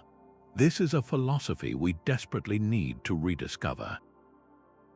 Our modern challenges, from climate change to personal burnout, often stem from a mindset of extraction and opposition rather than harmony and integration. The temple builders show us a different way, a path of working with the grain of the universe, using our creativity and intellect not to break the world but to find our rightful, respectful place within its rhythms. The sheer dedication of these anonymous builders is a timeless inspiration for pursuing our own passions. Most of their names are lost to history, yet their legacy is etched in stone and light. They remind us that profound impact doesn't always require personal fame. It can be found in the quiet devotion to a craft, the commitment to a shared vision, and the willingness to contribute to a project larger than oneself. Whether you are an artist, a scientist, a teacher, or a parent, their story encourages a kind of humble perseverance. It affirms that investing years, even a lifetime, into something you believe in is never a waste, even if the full results are enjoyed by future generations. Your careful work, your thoughtful observation, your act of creation, these are the stones you lay for a future you may not see but will undoubtedly enrich. At its heart, this entire celestial endeavor points to a universal, enduring human desire, the need to connect with something greater than ourselves. For the ancients, this was expressed through the divine drama of the cosmos, the movements of gods and goddesses written in the stars. Today, we might frame that same yearning through different lenses: the awe of scientific discovery, the transcendence of great art, the profound silence of meditation, or the simple wonder of lying on our backs under a starry sky. The medium changes, but the essential human impulse remains constant. We are meaning-making creatures, forever searching for our place in the vastness, seeking to understand the mystery of our existence. These temples are perhaps our most beautiful and enduring monuments to that search. This introspective journey does more than just teach us history. It transforms facts into personal insights, inviting us to build our own modern-day blueprints to the heavens. They might not be made of stone, but of intention. Perhaps it's the commitment to gather friends for a meal on the solstice, to learn the name of one new constellation each season, or to design a home that welcomes the morning sun. It is about recognizing that the quest to align our lives with larger patterns of meaning and beauty is not a relic of the past but a living, breathing possibility. The ancient architects have passed the torch. They have shown us what is possible when human creativity meets cosmic wonder. Now it is our turn to decide how we will use our time, our attention, and our passion to create harmony, seek connection, and leave a legacy of meaning for those who will come after us. The profound human impulse to track and honor the heavens did not remain confined to stone and mortar. It overflowed into the very stories we tell, the art we create, and the myths that define us. This cross-pollination reveals that celestial alignment was never just an architectural or scientific pursuit. It was the beating heart of a culture's creative and spiritual expression, a shared language that connected the temple, the artist's studio, and the storyteller's fire. We see this beautifully in the literary realm, where the architecture of the cosmos becomes a metaphor for the human soul's journey. Dante Alighieri's Divine Comedy, written in the 14th century, is perhaps the ultimate example. His epic poem is a masterpiece of architectural cosmology, structured as a series of concentric realms, hell, purgatory, and paradise, that mirror the layered, ordered universe as it was understood in his time. The journey culminates in a vision of God as a blinding, pure light at the center of a celestial rose, a breathtaking literary image that directly echoes the experience of a sunbeam piercing the darkness of a temple's inner sanctum to illuminate a sacred icon. The poem itself becomes a kind of literary temple, with its carefully structured cantos acting as aligned passages guiding the reader towards spiritual enlightenment. This tradition of using cosmic and architectural imagery to map inner transformation is a global phenomenon. Indigenous creation stories from countless cultures often describe the world being brought into order through the erection of a sacred pole, a world tree, or a central mountain that connects the earth to the sky, effectively creating a primordial, mythological template for all temples to follow. The Navajo or Diné people, for instance, speak of the first hogan being built according to celestial instructions, with its door facing east to greet the rising sun and its structure mirroring the patterns of the stars. These stories are not mere fables. They are narrative blueprints that encode astronomical knowledge and cosmological principles, ensuring that each generation understands their place within a beautifully ordered universe. The temple, in this light, is the physical manifestation of the story, and the story is the eternal echo of the temple's design. Visual artists, too, have been perpetually mesmerized by the interplay of light, architecture, and the divine, often recreating the drama of the solstice sunbeam on their own canvases. Renaissance painters, mastering the new techniques of perspective and chiaroscuro, frequently used raking light to signify divine presence. In countless Annunciation paintings, the angel Gabriel's arrival is heralded by a single, powerful beam of sunlight piercing through a window into the Virgin Mary's quarters, precisely illuminating her and symbolizing the moment of divine incarnation. This is not so different from the sun illuminating the statue of a god in Karnak. The painter has simply transferred the celestial mechanics from stone to oil paint, using the same visual language to evoke awe and signify a sacred moment. The artist becomes a kind of architect, constructing a fictional space that is perfectly aligned with the light of heaven. This artistic fascination has only intensified in the modern and contemporary era.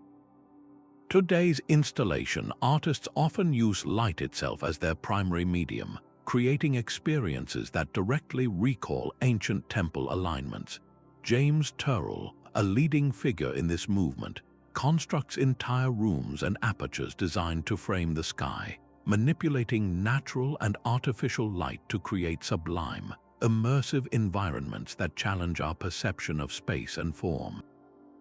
His monumental Rodin Crater project, an extinct volcano in Arizona that he is transforming into a massive naked-eye observatory, is arguably one of the most ambitious artworks ever conceived, a direct descendant of the Pantheon and Newgrange designed for the 21st century. It proves that the desire to create architectural spaces for celestial observation is a timeless artistic impulse, forever evolving but never losing its core power to connect us to the cosmos. At the foundation of all this creative output lies mythology, the original repository for humanity's understanding of the stars. The movements of celestial bodies were rarely seen as impersonal mechanics. They were the actions of gods, heroes, and magical creatures playing out their stories in the sky. The Greek hero Orion, placed in the heavens as a constellation, forever pursues the Pleiades sisters across the night sky. The ancient Egyptians saw the sun god Ra traveling through the underworld each night in his solar bark to be reborn at dawn. These were not just entertaining tales, they were explanatory narratives that gave meaning to the predictable yet mysterious cycles of nature. The temple ritual was the essential link that brought these cosmic myths down to earth. By performing a ceremony that mirrored the sun's rebirth at the winter solstice, or by chanting prayers to a moon goddess during an eclipse, worshippers were actively participating in the myth, helping to ensure the sun would indeed rise again or the moon would return to fullness. The temple alignment was the stage direction for this sacred drama, ensuring the human actors were in perfect sync with the divine performance overhead. This beautiful synthesis of art, story, and architecture served a crucial purpose. It reinforced a collective identity and shared set of values. A community that gathered to watch the equinox light effect at their local temple and then heard stories about the sun god's journey was absorbing a coherent worldview from multiple angles. The art on the walls, the poems recited by bards, and the very design of their most sacred building all told the same story of a connected, orderly, and meaningful universe. This cultural consistency provided stability, purpose, and a profound sense of belonging. It answered the big questions of existence not with dry facts, but with a rich tapestry of experience that engaged the senses, the intellect, and the spirit simultaneously. By tracing these threads that connect the alignment of a temple roof to a Renaissance painting or an ancient myth, we see a magnificent truth. Celestial tracking was never a niche hobby for a few priest astronomers. It was a fundamental cornerstone of human culture, a universal theme upon which we have composed endless variations. It demonstrates that our ancestors sought to understand the cosmos not through a single discipline, but through a holistic embrace of all forms of knowledge and expression. This deep cultural embeddedness is what makes these sites so much more than ancient curiosities. They are enduring wellsprings of inspiration, reminding us that the human drive to find meaning in the stars is a story that continues to be written in every age, in every medium we have available to us. Now, as captivating as these stories of celestial precision are, they often attract a swirl of myths and sensational claims that can obscure the true brilliance of their creators. One of the most persistent and popular misconceptions is the idea that such feats were impossible for ancient humans and must therefore be the work of extraterrestrial visitors or a lost, hyper-advanced civilization. This notion, though entertaining in science fiction, fundamentally disrespects the immense capability of human ingenuity. The archaeological record tells a very different story, one of gradual, painstaking achievement. We have found the quarries where stones were cut, the worker settlements, the discarded tools, and the trial and error sketches. We have the written records, like the detailed Babylonian clay tablets tracking Venus or the Egyptian texts describing the rituals of stretching the cord to align a temple. These were human projects achieved with simple tools like ropes, sighting poles, water levels, and gnomons, but powered by something extraordinary: generations of accumulated knowledge, meticulous observation, and an unwavering dedication to a sacred goal. Attributing these wonders to aliens doesn't make them more amazing. It robs the real human architects of the awe they so richly deserve. Another common oversimplification is the belief that every alignment was executed with laser-like perfect precision. In reality, ancient builders often worked with a degree of tolerance that served their symbolic and practical purposes perfectly well. A solstice sunrise might be designed to illuminate a broad altar area over the course of several minutes, rather than hitting a single pinpoint spot for 1 second. Furthermore, we must account for the relentless passage of time. Geological shifts such as soil settlement or seismic activity can subtly tilt entire structures over millennia. What was once perfectly aligned may now be slightly off, and what appears imperfect to our modern instruments might have been precise enough for its original ceremonial function. There's also evidence that some cultures actively maintained and even recalibrated their sites over centuries, adjusting to these slow changes or to refinements in their own astronomical understanding. Viewing these alignments as static, flawless monuments misses the dynamic relationship these cultures had with their celestial instruments. They were living structures that evolved alongside the people who used them. It is also crucial to avoid the opposite trap of romanticizing these sites as purely mystical or spiritual endeavors, disconnected from the gritty realities of daily life. While their spiritual significance was profound, their utility was equally vital. These were the beating hearts of their agricultural, economic, and social systems. A temple aligned to the solstice was, first and foremost, a massive public calendar that told everyone exactly when to plant crops, when to expect seasonal rains, or when to hold a market festival. The ability to predict celestial events with authority was a primary source of power for the ruling priestly class, ensuring social order and stability. The precise tracking of Venus by the Maya was directly linked to the timing of warfare and trade expeditions. By grounding our understanding in this practical reality, we see these structures not as abstract monuments to forgotten gods, but as the essential, functioning infrastructure of some of history's most successful and sophisticated civilizations. They beautifully demonstrate that science and spirituality were not opposing forces, but two sides of the same coin, both essential for understanding and thriving within the cosmos. By gently setting aside these myths and oversimplifications, we don't diminish the wonder of these places, we actually deepen it. The true story of humans using their intellect, patience, and collaborative spirit to literally align their world with the heavens is far more inspiring than any fictional tale of alien intervention. It is a testament to what we are capable of when we observe the world carefully, dedicate ourselves to a long-term goal, and seek harmony with the natural world. This evidence-based perspective empowers us to engage with history more honestly, appreciating the genuine scholarship that continues to decode these ancient mysteries. It allows us to see these temples not as enigmatic anomalies, but as brilliant, logical, and awe-inspiring achievements of our own species. This clearer view of the past, free from the distortion of sensationalism, gives us a much firmer foundation from which to imagine our future. The wisdom etched in stone by ancient sky watchers offers far more than a historical curiosity. It provides a vibrant, living blueprint for designing a more harmonious and meaningful future. Imagine a new wave of cosmic architecture where buildings are not merely structures but active participants in their environment. By consciously orienting new homes and offices to harness the sun's path, we could dramatically reduce our reliance on artificial lighting and heating.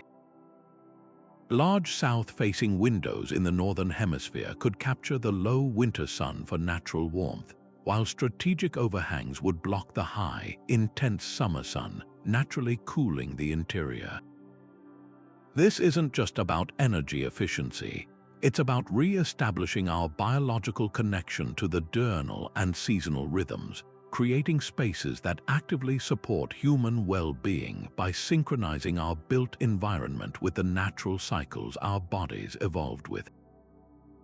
This approach moves sustainability beyond mere technology into the realm of experiential design, fostering a daily, tangible connection to the cosmos from within our own homes. This principle could be powerfully scaled up to reshape our urban landscapes. City planners could design entire districts with celestial wayfinding in mind, orienting major boulevards to frame the sunrise on the equinoxes or creating public plazas that function as modern-day gathering places for celestial events.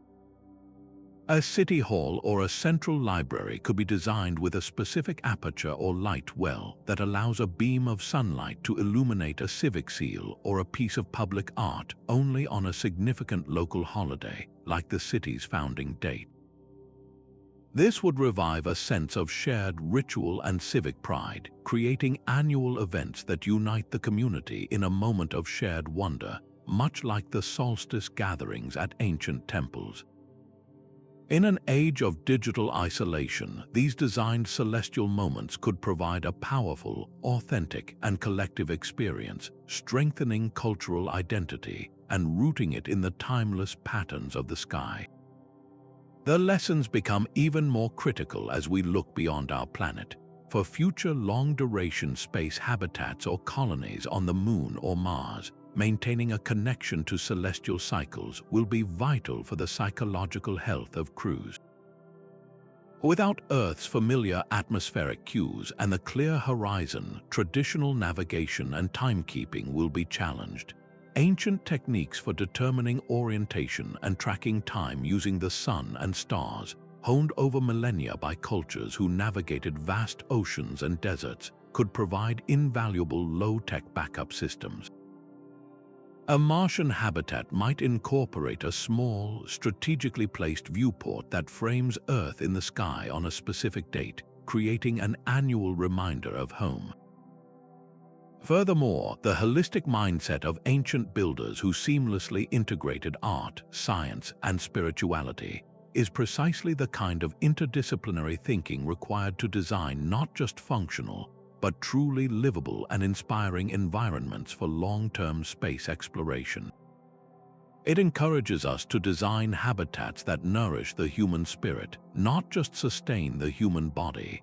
Perhaps the most profound inspiration we can draw is a philosophical one, the ancient example of holistic integration. In our modern, hyper-specialized world, science, art, engineering, and spirituality often exist in separate silos. The architects of the Pantheon or the Maya astronomers did not recognize these rigid boundaries. For them, a mathematical calculation was a spiritual act, and an artistic carving was an astronomical chart. This integrated approach is desperately needed today to tackle complex challenges like climate change and urban well-being.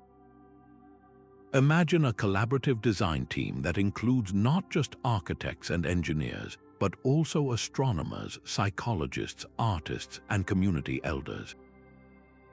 Together, they could create a hospital where patient rooms are optimized for morning light to aid healing, a school where the playground doubles as a sundial, or a public park that aligns with lunar cycles for nighttime gatherings.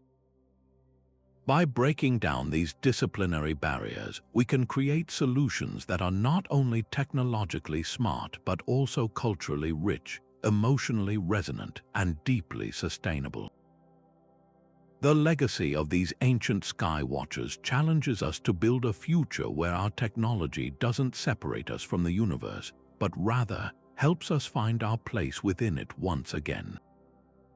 This growing fascination with ancient celestial knowledge brings with it a profound responsibility, one that extends far beyond academic curiosity and into the realm of ethical stewardship.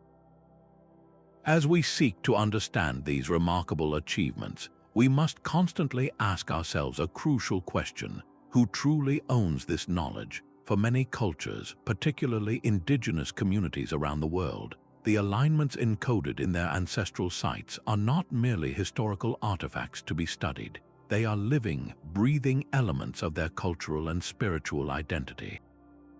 This means that the act of researching a stone circle or a temple orientation is not a neutral scientific exercise.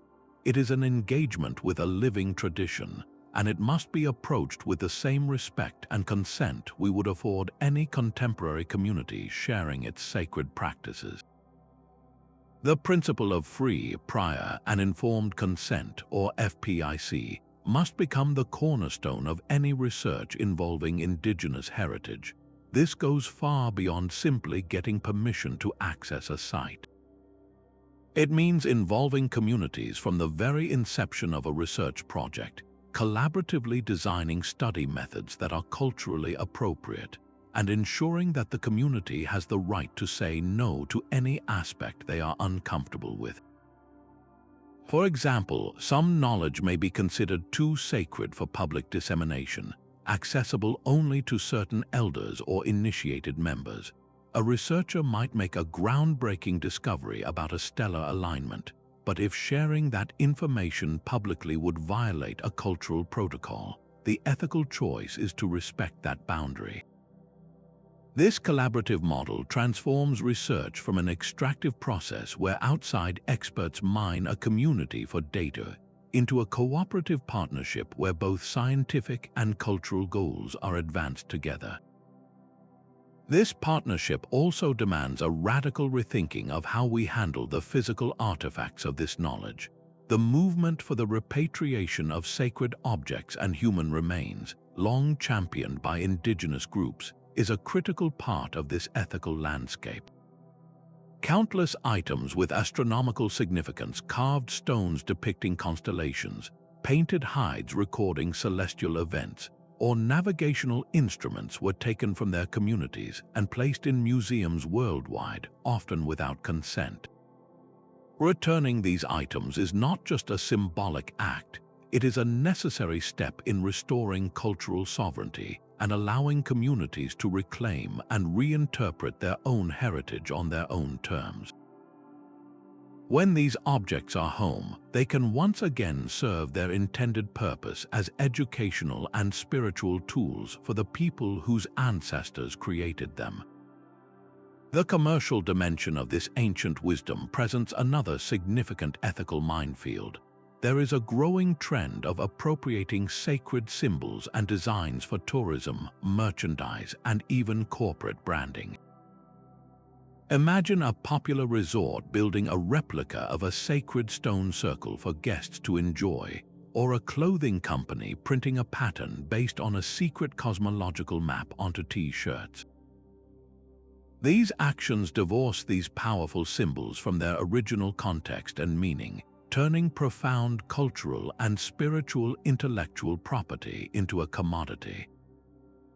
Ethical engagement requires that any commercial use must be preceded by fair negotiation, must involve direct participation from the community, and must ensure that benefits both financial and cultural are shared equitably. This isn't about stifling appreciation. It's about preventing exploitation and ensuring that the descendants of the original knowledge keepers are the primary beneficiaries of its modern application. Ultimately, embracing these ethical considerations does not hinder research. It profoundly enriches it. When Western scientists collaborate with indigenous knowledge keepers, they gain access to a completely different way of seeing the sky, one shaped by oral histories, mythological narratives, and deep, place-based observation over millennia. A Western archaeoastronomer might see a set of stones aligned to the solstice sunrise. A Maori elder might see the embodiment of the story of Maui slowing the sun, with each stone representing a different part of that cosmological drama. By weaving these perspectives together, we don't just get more accurate data, we get a fuller, richer, and more human understanding of how our ancestors related to the cosmos. This approach requires a deep humility, a willingness to acknowledge that scientific measurement is just one way of knowing, and that other forms of knowledge preserved through story and ceremony hold equal and complementary value. This respectful, collaborative path ensures that the legacy of celestial tracking is not just preserved as a relic of the past, but honored as a living, evolving dialogue between all of humanity and the endless sky above. To truly grasp the genius encoded in these ancient stone blueprints, we must abandon the modern habit of viewing knowledge through narrow, specialized lenses. The secrets of celestial tracking refuse to be unlocked by a single key. They demand a whole keyring of disciplines, each contributing its unique perspective to reveal the complete picture. Imagine a team of researchers gathered around a single, mysterious temple alignment.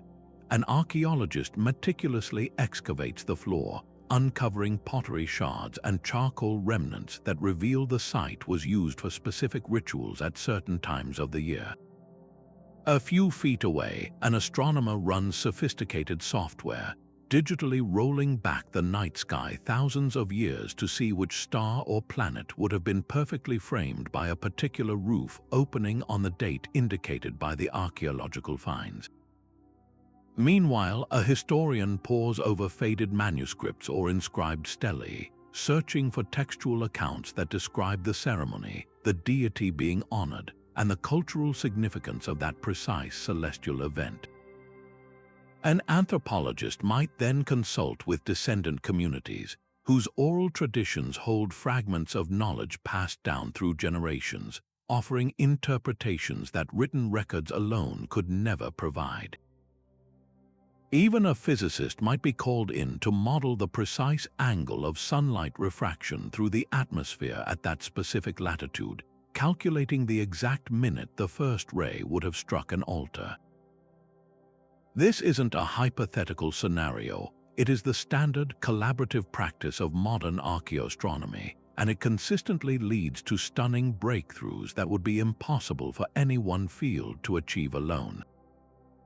This powerful synergy has repeatedly corrected long-held assumptions and revealed hidden layers of meaning. For decades, the Great Mayan Pyramid at Chichen Itza, El Castillo, was celebrated for its spectacular equinox serpent shadow display. But it was the integration of advanced astronomical modeling with a re-examination of Maya codices that revealed a more complex story.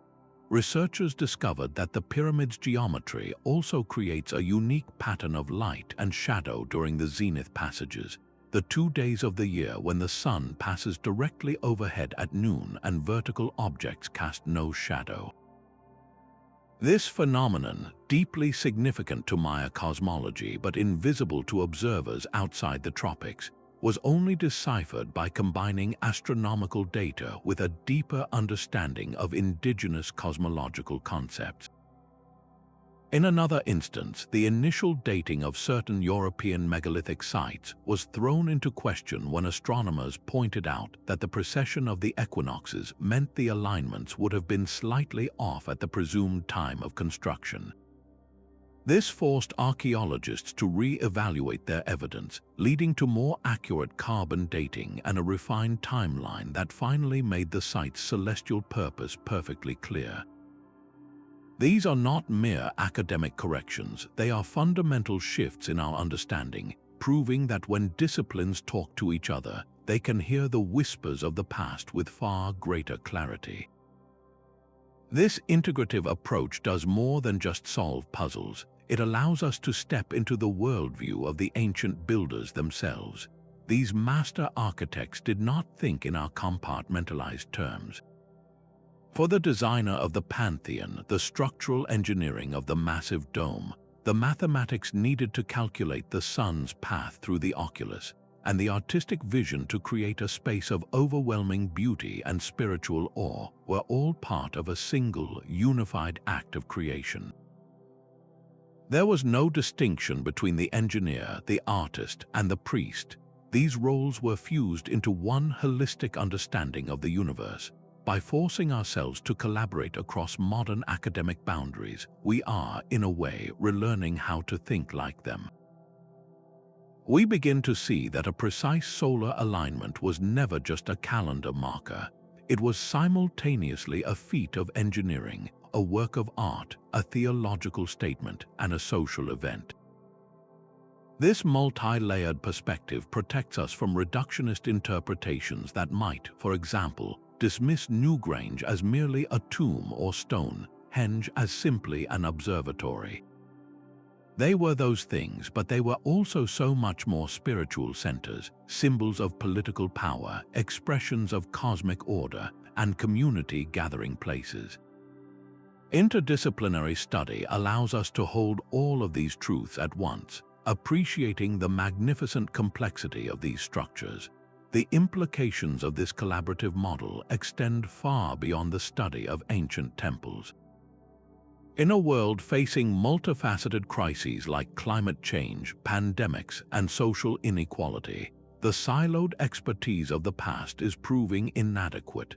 These are wicked problems that demand integrated solutions, drawing on the insights of climate scientists, economists, sociologists, ethicists, and urban planners simultaneously. The successful preservation of a fragile archaeological site itself requires this kind of teamwork, combining the skills of conservators, structural engineers, climate modelers, and tourism managers. The interdisciplinary spirit honed in deciphering celestial alignments offers a powerful blueprint for how we can tackle these contemporary challenges. It champions humility, showing us that no single perspective holds a monopoly on truth, and that the most elegant solutions often emerge at the intersections between fields. It values diverse knowledge systems, whether they are encoded in peer-reviewed journals or in the oral histories of indigenous elders. By learning to speak each other's languages and respect each other's methodologies, we unlock a collective problem-solving potential that is far greater than the sum of its parts. This is perhaps the most enduring legacy of celestial tracking. It reminds us that curiosity and cooperation are humanity's most powerful tools for understanding not only the cosmos but ourselves. The profound legacy of these ancient celestial blueprints is not confined to the silent stones of forgotten temples. It pulses vibrantly through the very core of modern science, art, and our collective human spirit. These architectural marvels established a foundational principle that continues to guide us. The universe operates on a knowable mathematical order, and we are capable of discerning its patterns. This core belief, first given form in stone, is the bedrock upon which all modern astronomy is built. The meticulous, long-term data collection practiced by Babylonian stargazers and Maya calendar keepers set a precedent for the patient, observational science that would later allow figures like Kepler and Galileo to unlock the laws of planetary motion. In a very real sense, the methodical recording of Venus cycles on a bark paper codex is a direct ancestor to the continuous data streams from the Hubble and Webb space telescopes. Both are driven by the same insatiable curiosity, the same conviction that by carefully watching the sky, we can decode its deepest secrets. This influence extends powerfully into the realm of modern architecture and urban design, where the ancient dialogue between structure and sunlight is experiencing a profound renaissance. Today's sustainable architects, armed with sophisticated software, are once again designing buildings that dance with the sun. The principles of passive solar design, using overhangs, thermal mass, and strategic window placement to harness natural energy, are direct descendants of the solar geometry mastered at places like Abu Simbel. Modern buildings are now designed with light shelves to bounce sunlight deep into interior spaces, and entire communities are planned around solar access, ensuring homes are bathed in natural light. This isn't just about reducing carbon footprints, it's about rediscovering the ancient wisdom that our well-being is intrinsically linked to the natural rhythms of light and dark, a concept those temple builders understood intuitively. They knew that a space illuminated by the precise angle of the solstice sun felt different. It felt sacred, connected, and alive. Modern design is now relearning how to create that feeling, not through ritual, but through sustainability and biophilic design that reconnects us to our environment. Perhaps the most beautiful evolution of this legacy is found in the countless grassroots initiatives that have revived the communal aspect of celestial observation. Around the world, the ancient urge to gather and look up together has found new expression. International events like Global Astronomy Month and the worldwide excitement surrounding a total solar eclipse create moments of shared global wonder that echo the communal solstice gatherings at ancient stone circles. National parks have established dark sky preserves, protecting the pristine night sky from light pollution and offering modern city dwellers a chance to experience the overwhelming majesty of the Milky Way, a sight that was as familiar to our ancestors as it is rare for us. Furthermore, digital technology has created a new kind of temple, a virtual one. Online citizen science projects like Galaxy Zoo invite millions of people to help classify distant galaxies from their home computers, participating in genuine astronomical discovery. This collective effort, this shared participation in unraveling the cosmos, is the modern equivalent of a community maintaining a celestial calendar for the benefit of all. It transforms the act of stargazing from a solitary hobby into a collective human endeavor, continuing a tradition that is tens of thousands of years old. Beyond practical applications, the philosophical lessons encoded in these alignments offer a vital compass for navigating our complex modern world. In an era of climate crisis, the ancient example of working in harmony with natural cycles rather than dominating them provides a powerful model for sustainability. Their projects were built to last for millennia, a stark contrast to our often disposable culture, reminding us of the value of long-term thinking and resilience. The incredible patience required to track an 18.6-year lunar cycle teaches us about the value of dedication in a world obsessed with instant results. It whispers that the most worthwhile goals, whether raising a child, restoring an ecosystem, or understanding the universe, require a generational perspective. The very interconnectedness they saw between the microcosm of the temple and the macrocosm of the heavens is a lesson we desperately need to relearn in an interconnected global society where every action has a ripple effect. Their legacy is a challenge to build a future that is not just technologically advanced, but also wise, harmonious, and deeply connected to the cosmic tapestry of which we are all a part. And so our journey through these stone-bound observatories draws to a close, leaving us not at an end, but at a new beginning of understanding.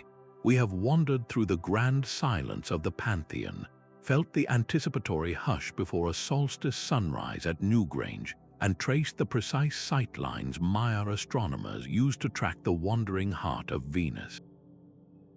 What emerges is a story far grander than mere architecture. It is the story of humanity itself reaching for the stars, using the most durable materials at hand to capture the most ethereal of phenomena: light, time, and celestial motion. These builders transformed inert stone and mortar into dynamic instruments, creating cosmic calendars that did more than mark the days.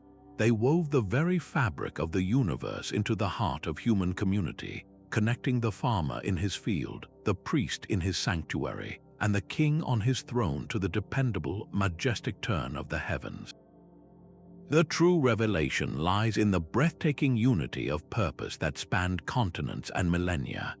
From the frost-kissed moors of Scotland to the sun-scorched deserts of Egypt, from the lush jungles of Mesoamerica to the philosophical centers of Greece, cultures who could never have known of each other's existence all arrived at the same profound conclusion. They looked up, saw an ordered cosmos, and felt a deep, irresistible drive to reflect that order here on Earth.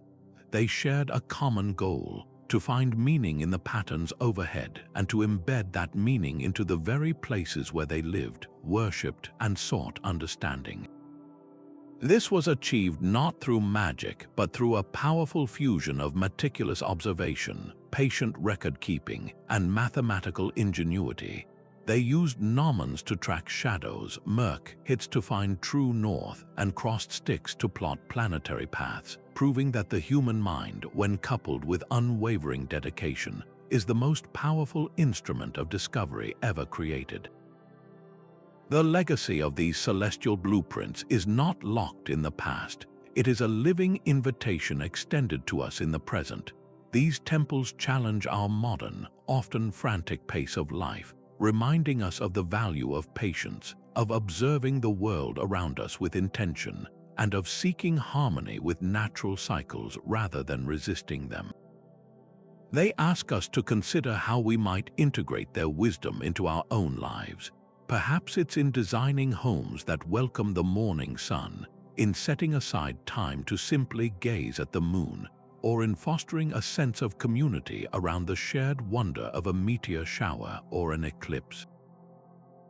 Their example encourages us to pursue our own passions with the same long-term vision, understanding that the most meaningful achievements often unfold across a lifetime or even across generations. As we step away from these ancient wonders and look up at the same sky they once mapped, we are reminded that the quest they began is far from over. The heavens above remain an endless source of inspiration, a canvas for our scientific curiosity, our artistic expression, and our spiritual yearning. The methods have changed, telescopes have replaced sighting tubes, and satellites have expanded our view beyond imagination. But the essential human drive to understand our place in the cosmos burns as brightly as ever. The ancient architects have passed the torch. They have shown us what is possible when we align our lives with the grandeur of the universe. Now it is our turn to carry that light forward. Thank you for exploring these mysteries of stone and sky with us. If this journey has ignited your curiosity, please like this video and subscribe to the channel for more adventures into history's greatest wonders. And we'd love to hear from you in the comments below of all the celestial alignments we explored. Which one captures your imagination the most?